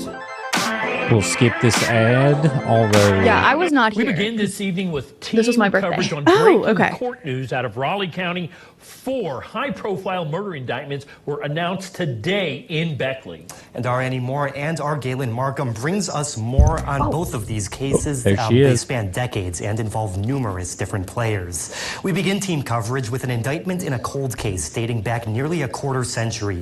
10-year-old Alex Carter and her mother, Susan Carter, disappeared. Today, prosecutors tell our Annie Moore they have enough evidence to formally name their suspect. Secrets often lie at the heart of crimes that go There she unsolved is. for so long. Witnesses die, memories fade, but prosecutors say multiple tips led to the missing persons case of Alex Carter and her mother being turned upside down. These investigations in some instances span across multiple decades. Larry Webb has been named in a formal indictment for the murder of 10-year-old Alex Carter in So that's August you, of 2000. Hang on. Mm-hmm. Oh. I don't think that one had the same. Alex Carter. There's a little. Yeah. Her little mic. Oh, yeah. I see her little... So Yeah. this is the day you went in there and you're like, hey. Uh-huh. So you just... Okay. Let me lay this out. You walk in this room and this dude's just chilling like this, snugged up like a bug in a rug. And you're like, all right, I'm going to interview this potential murderer. Yeah. Cool. Yeah. All right. In Go for the August goal. of Set the scene. 2000, her remains have not been located, but police were able to find a bullet in Webb's home with Alex's DNA. In West Virginia, circumstantial evidence and circumstantial evidence alone is enough if the weight and nature of that evidence would prove guilt beyond a reasonable doubt. We interviewed Webb in August, just hours after an FBI search of his property. At the time, he claimed he did not know Alex or why the FBI was searching his home. Why do they think that she might be here? I don't know. I have no idea, but she's not here. Despite Webb's frail condition, prosecuting attorney Ben Hatfield says he still plans to have Webb arrested and Who's that? taken to jail Chief Dean Bailey. for the father who never stopped looking for his little girl. It's a measure of justice. Such a good kid. That's the father. Oh, man. What did a 10-year-old kid do that would cause somebody to want to murder her? And with the prospect of Webb behind bars, Rick Lafferty is still holding out hope. You may not get the back or get the result that you want, but we hope for justice. Why'd you put that Hope piano for the in there, missing Annie? piece that will bring To make his you little cry. girl home. Here for you It in got me. Beckley, I'm Annie Moore, WVBA News. Oh, No, that's awful. the father was Thanks, just Annie. so Webb incredible. wasn't- He really never gave up, and he tried so hard to find her for decades. This man never gave up hope, and he never stopped trying to find information that would lead to. And I think along the way, they would find, remains in Virginia and stuff, and the hopes would be raised and then crashed back down. And so he was on this roller coaster since 2001. In this interview, this happened before they found her body. Right. So this is all just, hey, we had him indicted for murder. Mhm. And then once he's in custody, then the investigator goes in and gets the confession. Well, I assume not only the confession, but also the location of the Mhm. bodies. Yeah. Because the second he took his last breath, it was within hours of him taking his last breath that they dug up those two people. Did they submit your interview as evidence? Or did they interrogate him? I mean, how do you interrogate a dude who's... No, I don't think they would need to, because he basically eventually told them. Yeah. Oh, it seemed... I mean... This isn't someone they put... He wasn't of mental competency that you could put him take him to a jury trial. Like, he was too old, too frail. But they were able to solve the case. So that speaks volumes. Gotcha. Oh, this clip is Jackson Grubb. That's Different. very different story. Yeah. Gotcha. Okay, we'll leave that one out. Well, good for you. I mean, that's kind of like, what does it feel like for you to be in that situation of like, okay, well, are you just ready to go for it, or are you kind of leery? Or, because I imagine I don't know, potential, like you being in the community, is there a fear of like, am I going to get blowback from this, or am I going to be stalked for this, or different things like that? Absolutely. I did take into account the fact that he was extremely old, extremely frail, but I also, a reporter never reveals their sources. I did have information that this was the guy. Gotcha. Before going into that interview. Yeah. Well, man, it's just sad all around. I mean, thankfully they eventually found the bodies, but this dude didn't pay for it, really. It was just like he lived his whole life and, Well, I mean, he did seem racked with guilt. He pretended like he didn't know a lot during my interview with him, but when he spoke with Jessica Farish, she either caught him on a different day or I don't know. The day that she caught him, I think it was the day after, and WCHS also did an interview. He was much more spry, much more talkative. I think when I left, he had just been probably interrogated by the FBI for hours, and he was not in a mood to talk. But when they went over the next day, he was up, he was talking. He remembered who Alex Carter was. He remembered who Susan Carter was. And that's the interview I think she did right there. Which one? Missing woman's former partner. Missing woman. It was all the way on the right. All the way on the right. No, it's that big one right there that you're looking at. Big one, right? Oh, Yeah, this one. Okay. I gotcha. Yeah, you see 59. Gotcha. Let's see if we can bring up Jessica Farish. Is she still with 59? She is, right? She is. Yeah, She's an excellent reporter. Also interviewed Natalie Cochran for the paper. Did she? Yeah, Okay. she's the one that did the interview when. Yeah, Jessica's done a ton of extensive Is that reporting online? on this case. There is an article. There's no video, but no video? she did an article about the interview. Right. She was at the Register Herald for the first half of the case. And then she was at WVNS. Mm-hmm. Gotcha. I'm not sure if there's a story of this video, but yeah. There's no. Is that it? I'm not sure what this is. It looks like a bunch of ads. Can we? I think it's a bunch of ads. But let's see if we can find. How you spell her last name? Farrish. Perfect. And Larry Webb. So I'm looking now for Jessica Farish's interview where she is talking to. She might have included a clip from it in that piece. I'm not sure. I'm seeing ads. Yeah, it was Kyle Lane and Mab Scott. Okay. That's where he lived. Mm-hmm. Gotcha. Yeah. Mab Scott.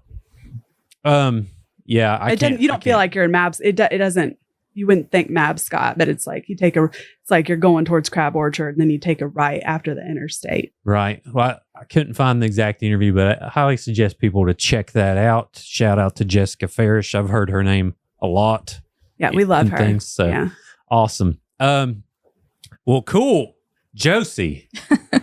What is your process like? Are you just, I'm going to do as little research as possible and judge everyone, or are you 100%? 100%. I listen and I just judge. Yeah, perfect. Or are you kind of? I think you're more methodical and analytical about things and just gather data. But how does your process work when covering stories? So being a newspaper reporter is a lot different than being a TV reporter. Absolutely. I have a lot more space to kind of tell the story.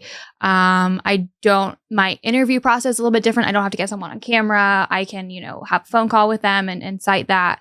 So a lot of times my process is, so I cover city council, county commission, board of education. So that's kind of where I start is I go to these meetings and then I hear about what's going on in the town and the community. And from there, I have dozens of stories. And so that's kind of where I start. And then from there, I get led different places.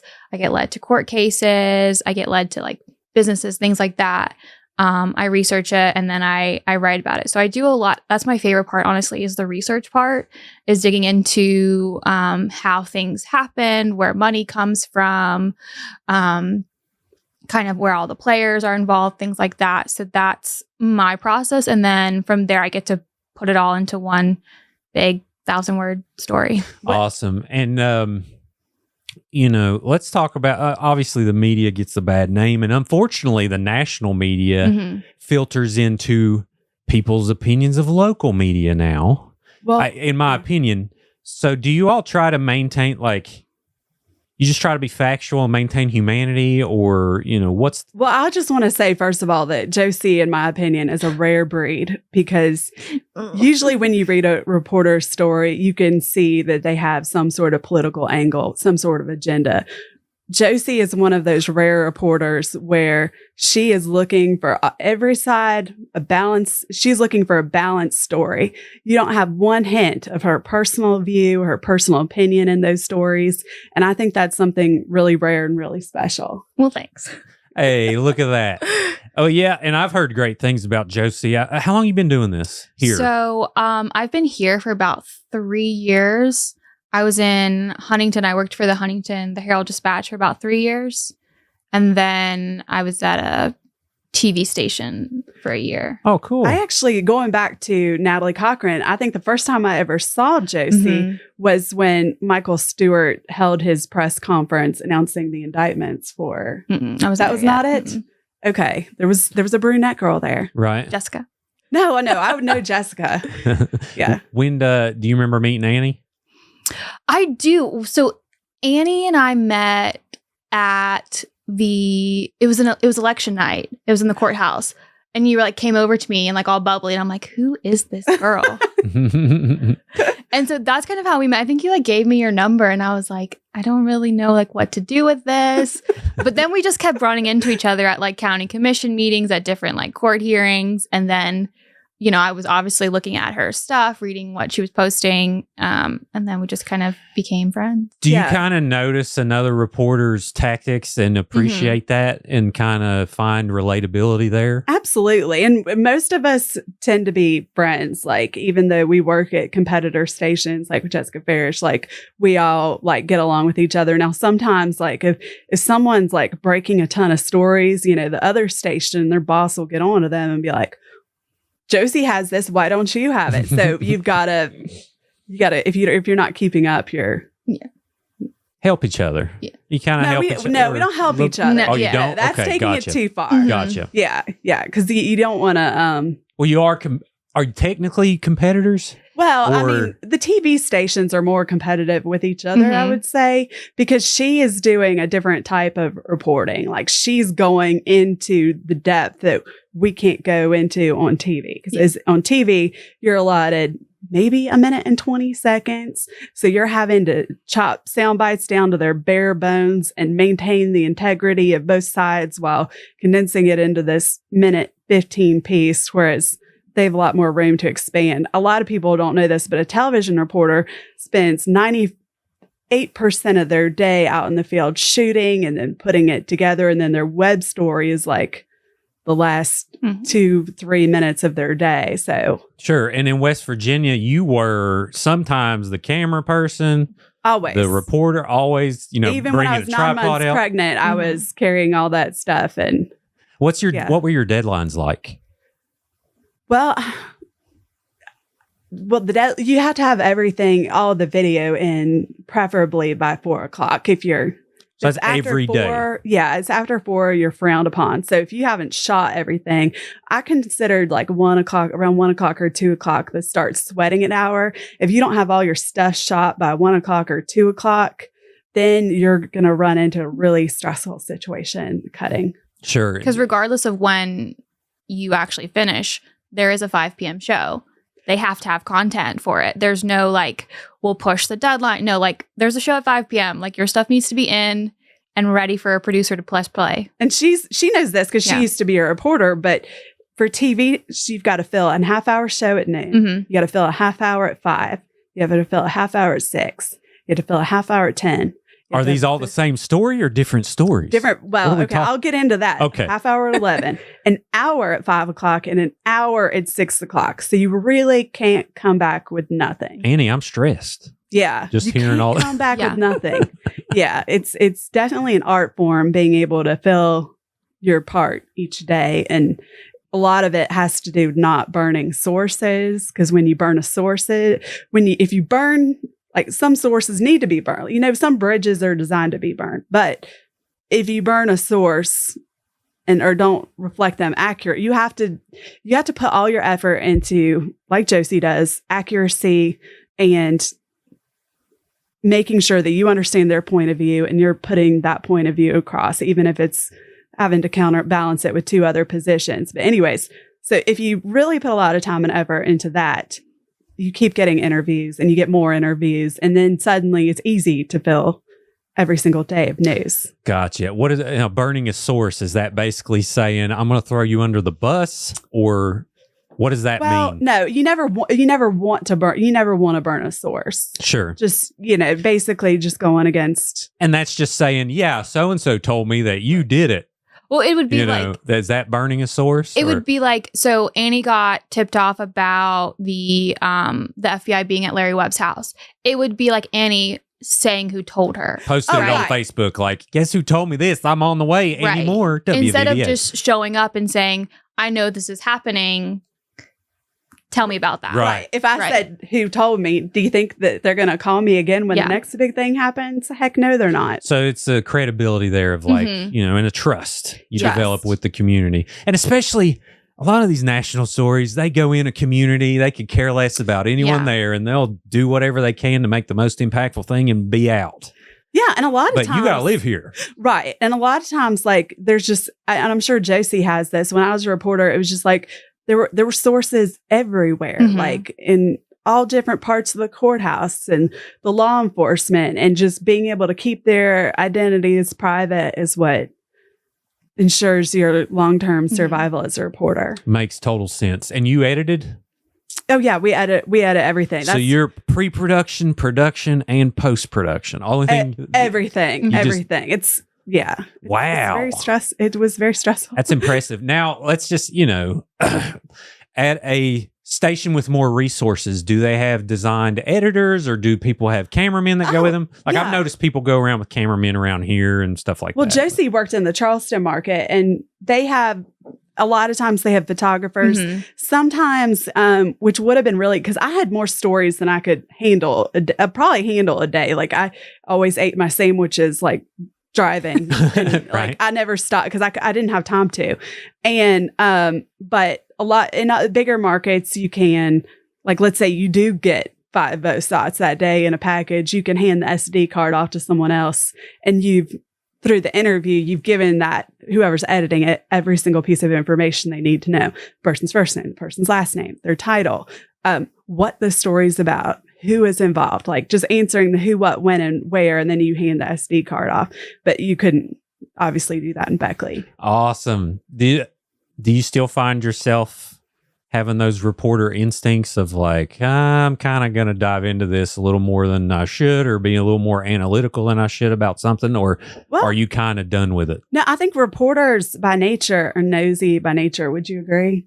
We're just you so text nosy. me all the time about things. Like, what is this? What is happening? Like, I was like, I need the context behind this story. Like, Sure. No, I just get that information from Josie now, and she tells me. That's awesome. Josie, what's your deadlines like from a written aspect? So it's a little bit different. So usually I'm telling my bosses at about 10 o'clock what I'm going to do for that day. And ideally, you don't work more than 8 hours. So ideally by like 5, 6 o'clock, my stories are in. That doesn't always happen. But for print, so like she's producing multiple versions of her story. Like she's producing maybe like a package that has like multiple sound bites, multiple little, B-rolls, voiceovers, things like that. Whereas I'm just producing one long story. So I have a little bit more leeway with that. We go to press at about, so the designs for the paper get submitted to our printing press around like 10, 11 o'clock. So that's like the hard deadline that's for sure, at least by 10 o'clock. Like if I've not submitted my story, if my editor hasn't checked it, if it's not been put on a page, then there's some serious issues. So that's usually like my deadline is. How cool. Now, I'm going to ask a question. This just popped up, and I'm curious of y'all's thoughts on this. But in a world of AI integration, what does the future of media look like with the accessibility of AI and the ability to utilize it to potentially increase productivity, but also to decrease people potentially checking the facts of what they're fed? Like, is this a thing that y'all have thought about? So my biggest issue with AI is that it does not cite its sources, right? You'll ask it, like, you could ask it about the insulin test. Tell me about this insulin test. How does it work? Whatever. And it'll spew you out an answer, but it won't tell you where it got its information from. So for me, if I'm gonna, like, I could use it as like a tool, like, hey, like, I don't understand this, explain this to me, right? But from there, I'm gonna say, well, where did you get this information from? Because then I'm gonna be able to cite that in my story. So I think that is the biggest issue with if reporters want to use AI, is that they're gonna come up with an explanation, they're gonna come up with data that they're not able to cite. There's no source to go back to. Gotcha. Yeah, I think you've also got to be like, AI is just not there yet, I don't think, for reporting, because sometimes it'll sputter and put out incorrect stuff. But as a reporter, you almost have to be like, you almost have to be a lawyer and making sure that you're conveying a person's position correctly. Yeah. And from what I understand, the way it works is all of this data out on the internet, it takes a conglomerate of it and kind of spits out this thing. I've noticed sometimes things, like, literally, it'll make something up and you're like, wait a minute, I don't think that happened. And it's like, yeah, you're right. You know? Yeah. I'm like, what? So I think, you're right about the source thing. Now, I have seen instances where it has said, shown articles or this and that or whatever. So, that varies. But the big thing is I believe people as a whole are kind of lazy. So when they see something that makes something seem to be easier, they're going to do it and not really research what it could potentially do in the long run. So I'm wondering, how many blogs are we going to have that are inaccurate? How many stories are going to just be floating around? And the productivity of it, obviously you can pump out this crap. You could program it to just do it for you. I think on the local aspect, I think we're okay. Like for me, for instance, for what I do, video production, you can't recreate yet the CEO of a nonprofit in West Virginia to sit there and do an interview and you film them and do B-roll. It's still a long way away from it being consistent. And at the same time, we're getting into permissions and licensing of using people's faces. So, this CEO, eventually, if they can build a language model of them, they'd have to license it out and there'd be all kinds of weird things there. But anyway, that's for video production. I see local and regional efforts being fine for a long time. The thing where I see it kind of affecting is random B-roll shot on some Hollywood film. So I think that comes into play with what you do still, Josie, as well. Well, it's never going to replace a physical person in a courtroom, in, a board meeting or a meeting, gathering that information. It's never going to replace that. I think where it might kind of come into play is that if you have reporters inputting information and saying, write me my story, right? And then I can slap my name on that. I think is that plagiarism? Is that, ethical? I think that's going to be where it goes for journalists, is how much, if any, can AI contribute to potentially writing stories. And it's valid. I mean, essentially how they do the artwork is it has to see other artwork to make said artwork. Now, granted, you can, give it examples and tell it certain things and this, that, but it's pulling that information from somewhere. Just how do you combat that as an artist to sue for that? Like, I know they were striking in Hollywood over this specifically because I think Bruce Willis has been one to license out his image for AI and things like that. So I think we got to be real careful, reporters especially, of like using it, because eventually it's all, I feel like it's all just going to meld together and just be word vomit out in the ether that no one's going to pay attention to. And with a reporter, the big thing that you have to watch for, the thing that you could get, I've never been sued. So, but I've heard of reporters where they're sued is when they report something that they know is false. Mm-hmm. So that's why I would never delegate that responsibility to AI, because if you put something out there and there's evidence that X plus Y doesn't equal Z, then you can be sued. Mm-hmm. What about using it as a tool and heavily fact checking? Is that allowed? I don't know. Like, we haven't been given any kind of guidance on that. But like I said, I have, like, there'll be occasions where, like, I will put things into like ChatGPT and I'm like, just explain this to me real quick. And then from there, I can use it as a tool to maybe do more research. But I've been very careful about just putting something into ChatGPT and just taking that and writing about it. That's a good point. Sometimes I'll ask it life questions. I'll be like, hey, I was wondering, like, did this happen or am I just imagining that? And then I think where we got to be weary about that too is it may be making stuff up. Right. It may just be like, oh yeah, that did happen. Yeah, you're right. I just use it for like personal stuff. Like my mom made some fudge before I went to New York City over Christmas break. And when I came back, I didn't know whether I could still eat said fudge because it was still there, but had it gone bad. So I asked AI and AI said that I could eat fudge, had a shelf life for 2 weeks. And I was like, wow, I didn't know that. How do you so I know ate the fudge. that was true? Did you fact check this fact? The only person that's going to be impacted are my bowels, So I'm not going to be sued. I'm not going to go to jail. So yeah, that's true. I mean, it sounds right. It sounds like I've asked it before. I'm like, this steak has been out for like 4 hours. Is it okay? It's like, 4 hours. You're probably all right. And I'm like, but do I trust that? Yeah. So I listen to it for stuff like that. Yeah. Yeah. I think it reminds me of when cell phones, it's kind of, I don't know what impact. I think the impact is literally when cars were created. Cars versus horses. Yeah. Is like, this could be a tool that either creates the Terminator or makes us better and evolve. I'm hoping for that one. But you kind of can't stop thinking about the other one because obviously no one's brain works that way, the way AI does. No. And let's just say they all get together and say, hey, it'd be really easy to train these humans to do some really stupid stuff. What if we all just start, instantly having these thousands of conversations at once that we're incapable of figuring this out? But it doesn't seem to be autonomous yet, Yeah.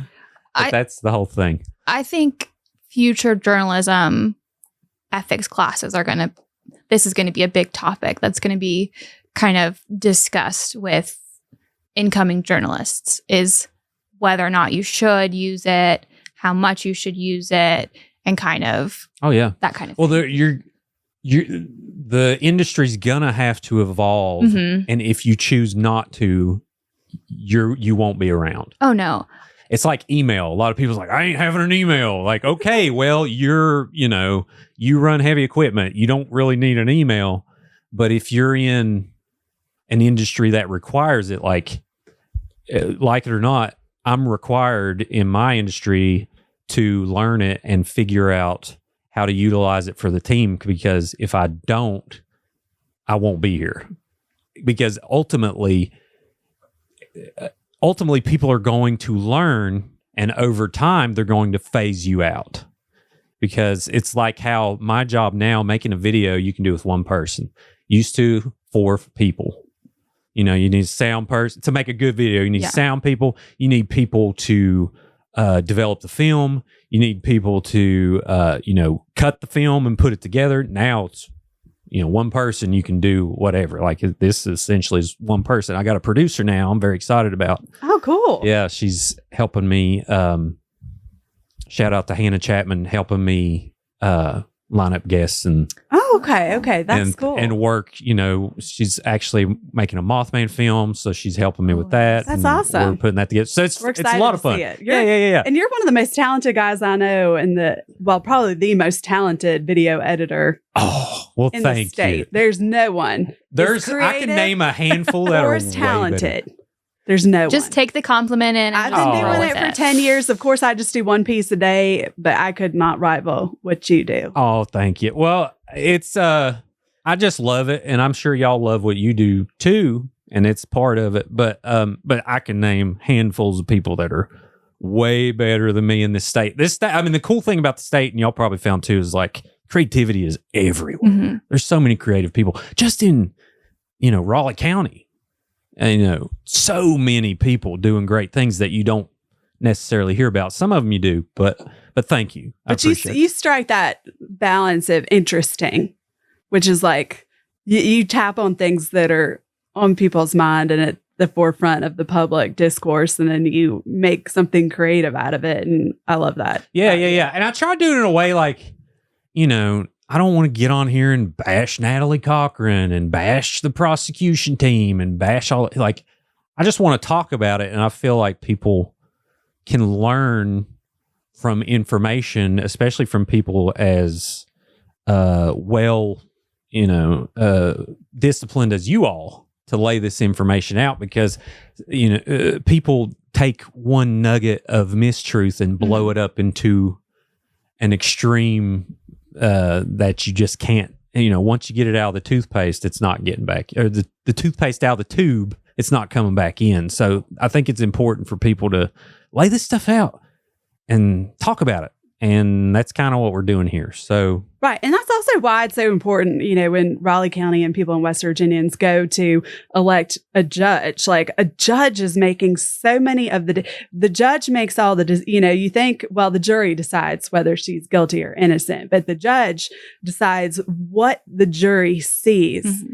And in some ways, that's almost more powerful than being a jury. So that's why it's so important to elect the right people to those positions. Well, in the initial hearing, they can say, yeah, there's not enough evidence, or yeah, we can pursue this. If you have an ethical judge, they'll take everything into account and say, yeah, there's enough there, move on. But I mean, with anything, speeding tickets, whatever kind of magistrate case, fraud, there's a lot of fraud running rampant, especially with contractors in West Virginia. But yeah, a good judge is dire.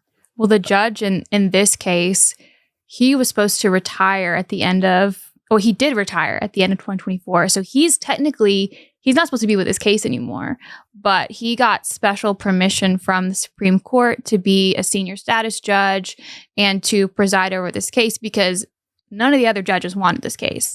They did not want to have to read through all of the documents that have been filed.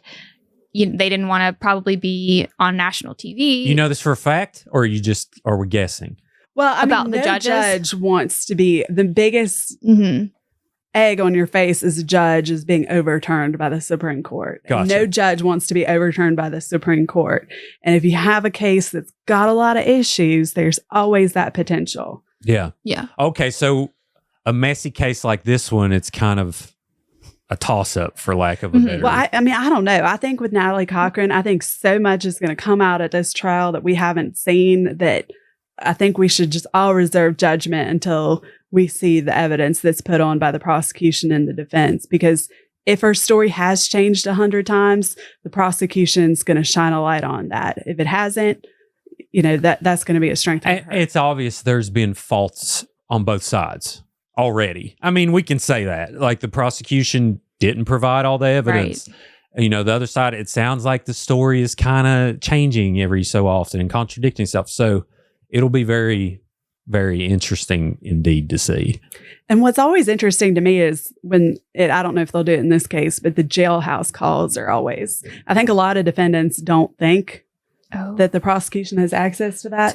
But they absolutely do. And they will absolutely pour over hours of tape if it means getting that one little nugget. And I don't know. That's always, I don't know if that's not relevant at all to this trial, but I always that's always the most interesting parts of the trial, because it shows you their kind of their personality and how they interact with their family members, and that always says a lot. It could be relevant too, because we don't know what she's saying on the phone, and that stuff's recorded. And y'all probably know this, but West Virginia is a one-party state. Mm-hmm. Yes. Which, for those who don't know what that is, and correct me if I'm wrong, can always be recorded. Journalist's best friend. So for anyone listening, someone can call you and they can record you talking. and they don't have to tell you anything. And they can use that recording however they want. Yep. So that's what a one-party state means. Now, if you're a two-party state, I think California is. There's a few out there, but they have to notify you, like, this call's being recorded, this and that, whatever. So you know, West Virginia is a one-party state, and if someone calls you, it can be recorded. Take that for what it's worth. And they don't have to tell you a thing. No. I've run into that a couple times where I will quote someone after I've called them. They're like, I didn't know you were quoting me. I didn't know you were recording me. And I'm like, I don't have to tell you. Also, if you're talking to a journalist, you should assume they're recording you. Oh yeah, like what's the other reason that you would be talking to them other than they are writing? We're not friends. Like, I'm calling you for a story. Right. Right. And what TV, you the camera's there, so it's kind of obvious when you see the red button. And I always found that it helped when you explain to them and show them, hey, let's have a talk before we start this to make sure we're on the same page and you understand the angle that I'm taking. And then once we're on camera, I tell them, lights on, we're rolling. Yep. Yeah. Yeah. And I like to explain, like, I try to drop, I don't want to drop them on them. I'm not trying to do hit pieces and I'm not trying to do different stuff. And I know y'all don't do that either, but I try to tell them anyway. I've never used anything that I've recorded. I've used it for research. I've never put anything in an actual production that I've recorded, but I always let people know typically. But yeah, it's important to know that. All right. So last question for each of you, unless y'all think of something else you want to talk about. Now in the news world, you saved the most scandalous question. Oh, gosh. For the last question. Oh, this one's really boring. Because you worry earlier in the interview that they're going to walk out on the interview. Yep. Sure. So you save the... Now everyone's comfortable. It's like, yeah, The little zinger. This one's real boring. Now, I do have two questions. This one's just about FOIAs. Have you both done it? Mm-hmm. Oh, yeah. How does it work? What is a FOIA? So it can mean email. Just you put the language in there, the email that asks for the information, and then the state code has very clear requirements on what can be released and what can't. And it stands a Freedom of Information Act for anyone who is curious about certain things. Now, granted, on open cases, you cannot FOIA evidence. Is that right or wrong? Yeah, they wait till they're adjudicated. Yeah. Yeah. They have to be closed. Right. So but you can go with, there's some stuff that's not sealed that you can go to the courthouse yourself and get. Like cold cases? No, like or other things like if it's already gone to trial. If it's already gone to trial, if the case is over, a lot of times the evidence is no longer under seal. Essentially, so the Freedom of Information Act, it is supposed to be, so government agencies are supposed to be open to the public, right? Their meetings, their records, their communications, all of that is supposed to be open for public observation. This includes court cases. That's why any member of the public can go sit through a trial. Obviously, if it's juvenile, there's different rules. But for the most part, anything that happens in a courtroom is open to public observation. That includes the documents that are filed.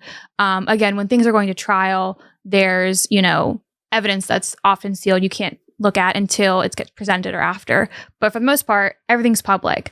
Now, they do make, like, certain things you can't just straight up ask for. They might have guidelines for, like, we want you to file a specific document, a Freedom of Information Act request that says what you want and, lay out your requests. Sure. So that's what gets filed a lot of times by journalists to gather informations on different cases, different stories. And it's honestly, I was scared of it in a way because I thought it was going to be had to be this whole big thing and had to have all this terminology and had to be done in a certain format or way. But it's really simple. You email the agency, you call the agency, whatever. You say, this is what I want. And then there's language at the bottom that says, you have to, per the Freedom of Information Act statutes, I'm owed this information. You have so long to give it to me. If you don't want to give it to me, explain why. It's pretty simple after you get the hang of it. Cool. So I'm a random person out there that's like, I want to know what they said. It's open to anybody. It's not just reporters. You can file a Freedom of Information Act request yourself. Yeah. And the records departments are typically just, doing a good job and they're willing to help and they let you know like, well, we can't release that, but we can release this, that type of stuff. Awesome. Well, they usually they would put it in writing back to you. Oh, gotcha. So that Well, they yeah. have a record that they're following the Sure. protocol. Awesome. Well, so y'all will know FOIA the heck out of things, and let's just find out some facts and spit those out, But all right, here's the question, and the buildup is very terrible for this because it's just so lukewarm. It's ridiculous. But what is your favorite moment of your reporting career, Annie Moore, first? And what would you say overall you loved the most about it? Well, I won Best Investigative Reporter. I've won a couple of awards, but the Investigative Reporter is kind of a bigger deal than like a breaking news award or whatever. But I also was really excited the day I got an email from the White House inviting me to an exclusive interview with, he was vice president at the time, Vice President Mike Pence. So that was kind of exciting going through the secrets. You also was on. Oh, I was on Steve Harvey. Yeah, that's Steve right. Harvey. Is that on YouTube? That's on my YouTube channel. Up. And I have not watched this yet. Look up Annie Moore, Steve Harvey. Steve Harvey. I did not know this. Okay, look up. We're gonna find this. I don't care how long it's gonna take. Let's see. You gotta find my YouTube channel. You have a YouTube channel? Yeah. Okay. I don't know how you would get to it though. Any more? Oh yeah. Let's see. West Virginia. I don't know if that would take you there. No. Well, that's it. That's okay, it. yeah. Is it there? Okay. All right. Now, Annie Moore's YouTube channel and Abbott Moore. Thanks. Here we go. Okay. Scroll down. Oh, you got way more traction than Creepalachia has currently. Let's see. No. Oh, go up. Where is it? Up. The story of Margie Dodd, Hank Williams' death. Okay, scroll to the right. This would have been older, before the teachers' strike. There's my Pence interview. Oh, yeah? Let's watch that, too. You don't have to watch that. You don't want to watch that? You can. I want to watch it. Okay, unless y'all are in a hurry. I mean, I know y'all didn't sign up for this Godfather trilogy. It's okay. I'd be disappointed if it wasn't. What an honor to have you here today.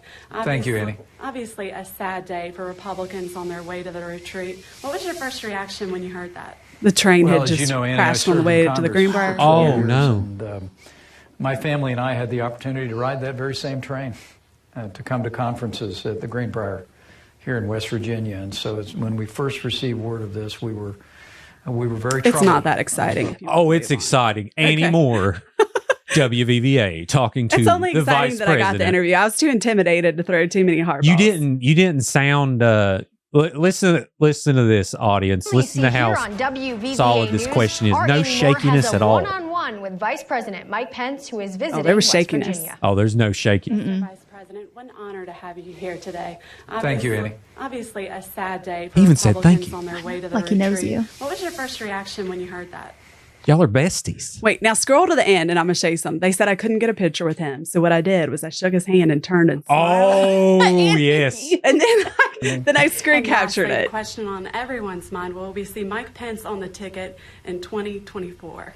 You know, it's the greatest honor of my life to serve as vice president. Are those fishing President hooks? Donald Trump. And as we get ready and campaign over the next year for the midterm elections and make sure we reelect great Republicans in the House and the Senate, I can't wait to roll my sleeves up and be running for reelection as vice president. And who knew what these next 6 years I know, would right? That's insane. I know. He was very nice. Super I was nice. wearing 3-inch heels, so he's actually... Are these taillights? What are these things? We were in some sort of place near the Greenbrier. I'm trying to remember where that was. It was some sort of building for... it was a trucking place where they repair big trucks. How random and cool. Yeah. I like that. Yeah, I like that the was our- backdrop. See, I haven't I made got to a see decision this. The handshake. I want to see it too. Well, I'm honored to be a vice president. This is how you I get know a picture. President Donald Trump is Should I focused give like on a these thumb? The vice midterm president. elections, but the president and I are when they both tell be you you anxious can't. right after we make sure and reelect these strong Republican majorities in Washington, D.C., to roll our sleeves up and take our team and take this ticket all across America to victory in 2020 as well. Well, thank you so much for your time. We really appreciate you. Turn. Oh, We got it. So you could That's video great. him, but you couldn't take a picture with him. That's what I was told. Those White House people are very I mean, you intimidating. know, whatever. But I bet it would be. I bet you couldn't do that now. I bet you couldn't get local access like that now. I don't know if I've seen. Well, I an don't think interview Biden that- ever came to West Virginia. Right. I don't think he ever came. So, I mean, there was never any opportunity for a reporter to do that kind of. Or Kamala Harris, she never came either. I don't think so. Yeah. Okay, so good. Maybe they do local interviews. I don't know, but I'm just taking a lot of guesses. Yeah, like they'd have to come here. We'd have to have a reason to interview them. Oh, I see. You know what I mean? Like he came to the Greenbrier, mm-hmm. so that makes sense. Like Good evening, and thank you for Lord, joining hang on. us. for you to Sorry, get my bad. invited. That's Oh gosh. Let me go back here. Okay, What- go to videos, and I think I don't think it's like listing them, and there you go. Gotcha. Okay, scroll down. I'll figure out how to work YouTube before this is over. I don't know where that. how's that not is. like your pinned? Oh, there it is. video? Appearance on Steve Harvey. Oh, appearance on Steve Harvey. 8 years? Yep. Annie, who's in her 30s. Annie, tell us about your lifestyle. Steve, I'm a 32-year-old television reporter, wife, and new mom. Each day I live and die by the deadline. But when I come home from work, a lot of times I bring it home with me. I'm looking for ways to relieve stress. So how do I strike that balance between work and life? So, stress is such an interesting tool. Okay, that was the. We got to watch this again. That was brilliant. Annie, how did I not know this? Annie, tell us about your lifestyle. I was so scared. Steve, I'm a 32-year-old television reporter, wife, and new mom. Each day I live and die by the deadline. But when I come home from work, a lot of times I bring it home with me. I'm looking for ways to relieve stress. So how do I strike that balance between work and life? So, stress is such an interesting tool. Did you get a Annie, picture with Steve Harvey? You made the show. You No, made the show. Well, Annie. I was standing getting ready, and I was really nervous. And then someone taps me on the back, and he goes, "Hi, I'm Steve Harvey." And then, which he was born yeah, and I brought that up during the show in Welch. and everyone laughed, and I thought it was a good moment, but then it was cut in the final edit. That sucks. Steve Harvey was born in Welch, West Virginia, y'all, for you, anyone who didn't know. But he's talked about it on, what's that show he's on? Family Feud? Yeah, he's talked. So I thought, okay, this could be a West Virginia moment, but he wasn't having it. Yeah. I think, I don't know what the deal is there. It's okay. It's okay, Steve. I We still tried. love you. I tried. You tried, and she did, and they cut it, and you did great. You made the show. I didn't even told care him what he that was guy. welcome to come back to West Virginia. We would love to see him come back to West Virginia, and we're excited to. Everyone was excited to see him again, but he wasn't. He didn't want that in the final edit. Well, how freaking cool! All right, Josie, same question. No, I really should have gone first. But I do have. So I was actually in a Netflix documentary. Which one? The Heroin. Oh in yeah! Huntington. Oh my gosh! Small World. That's what I'm watching tonight.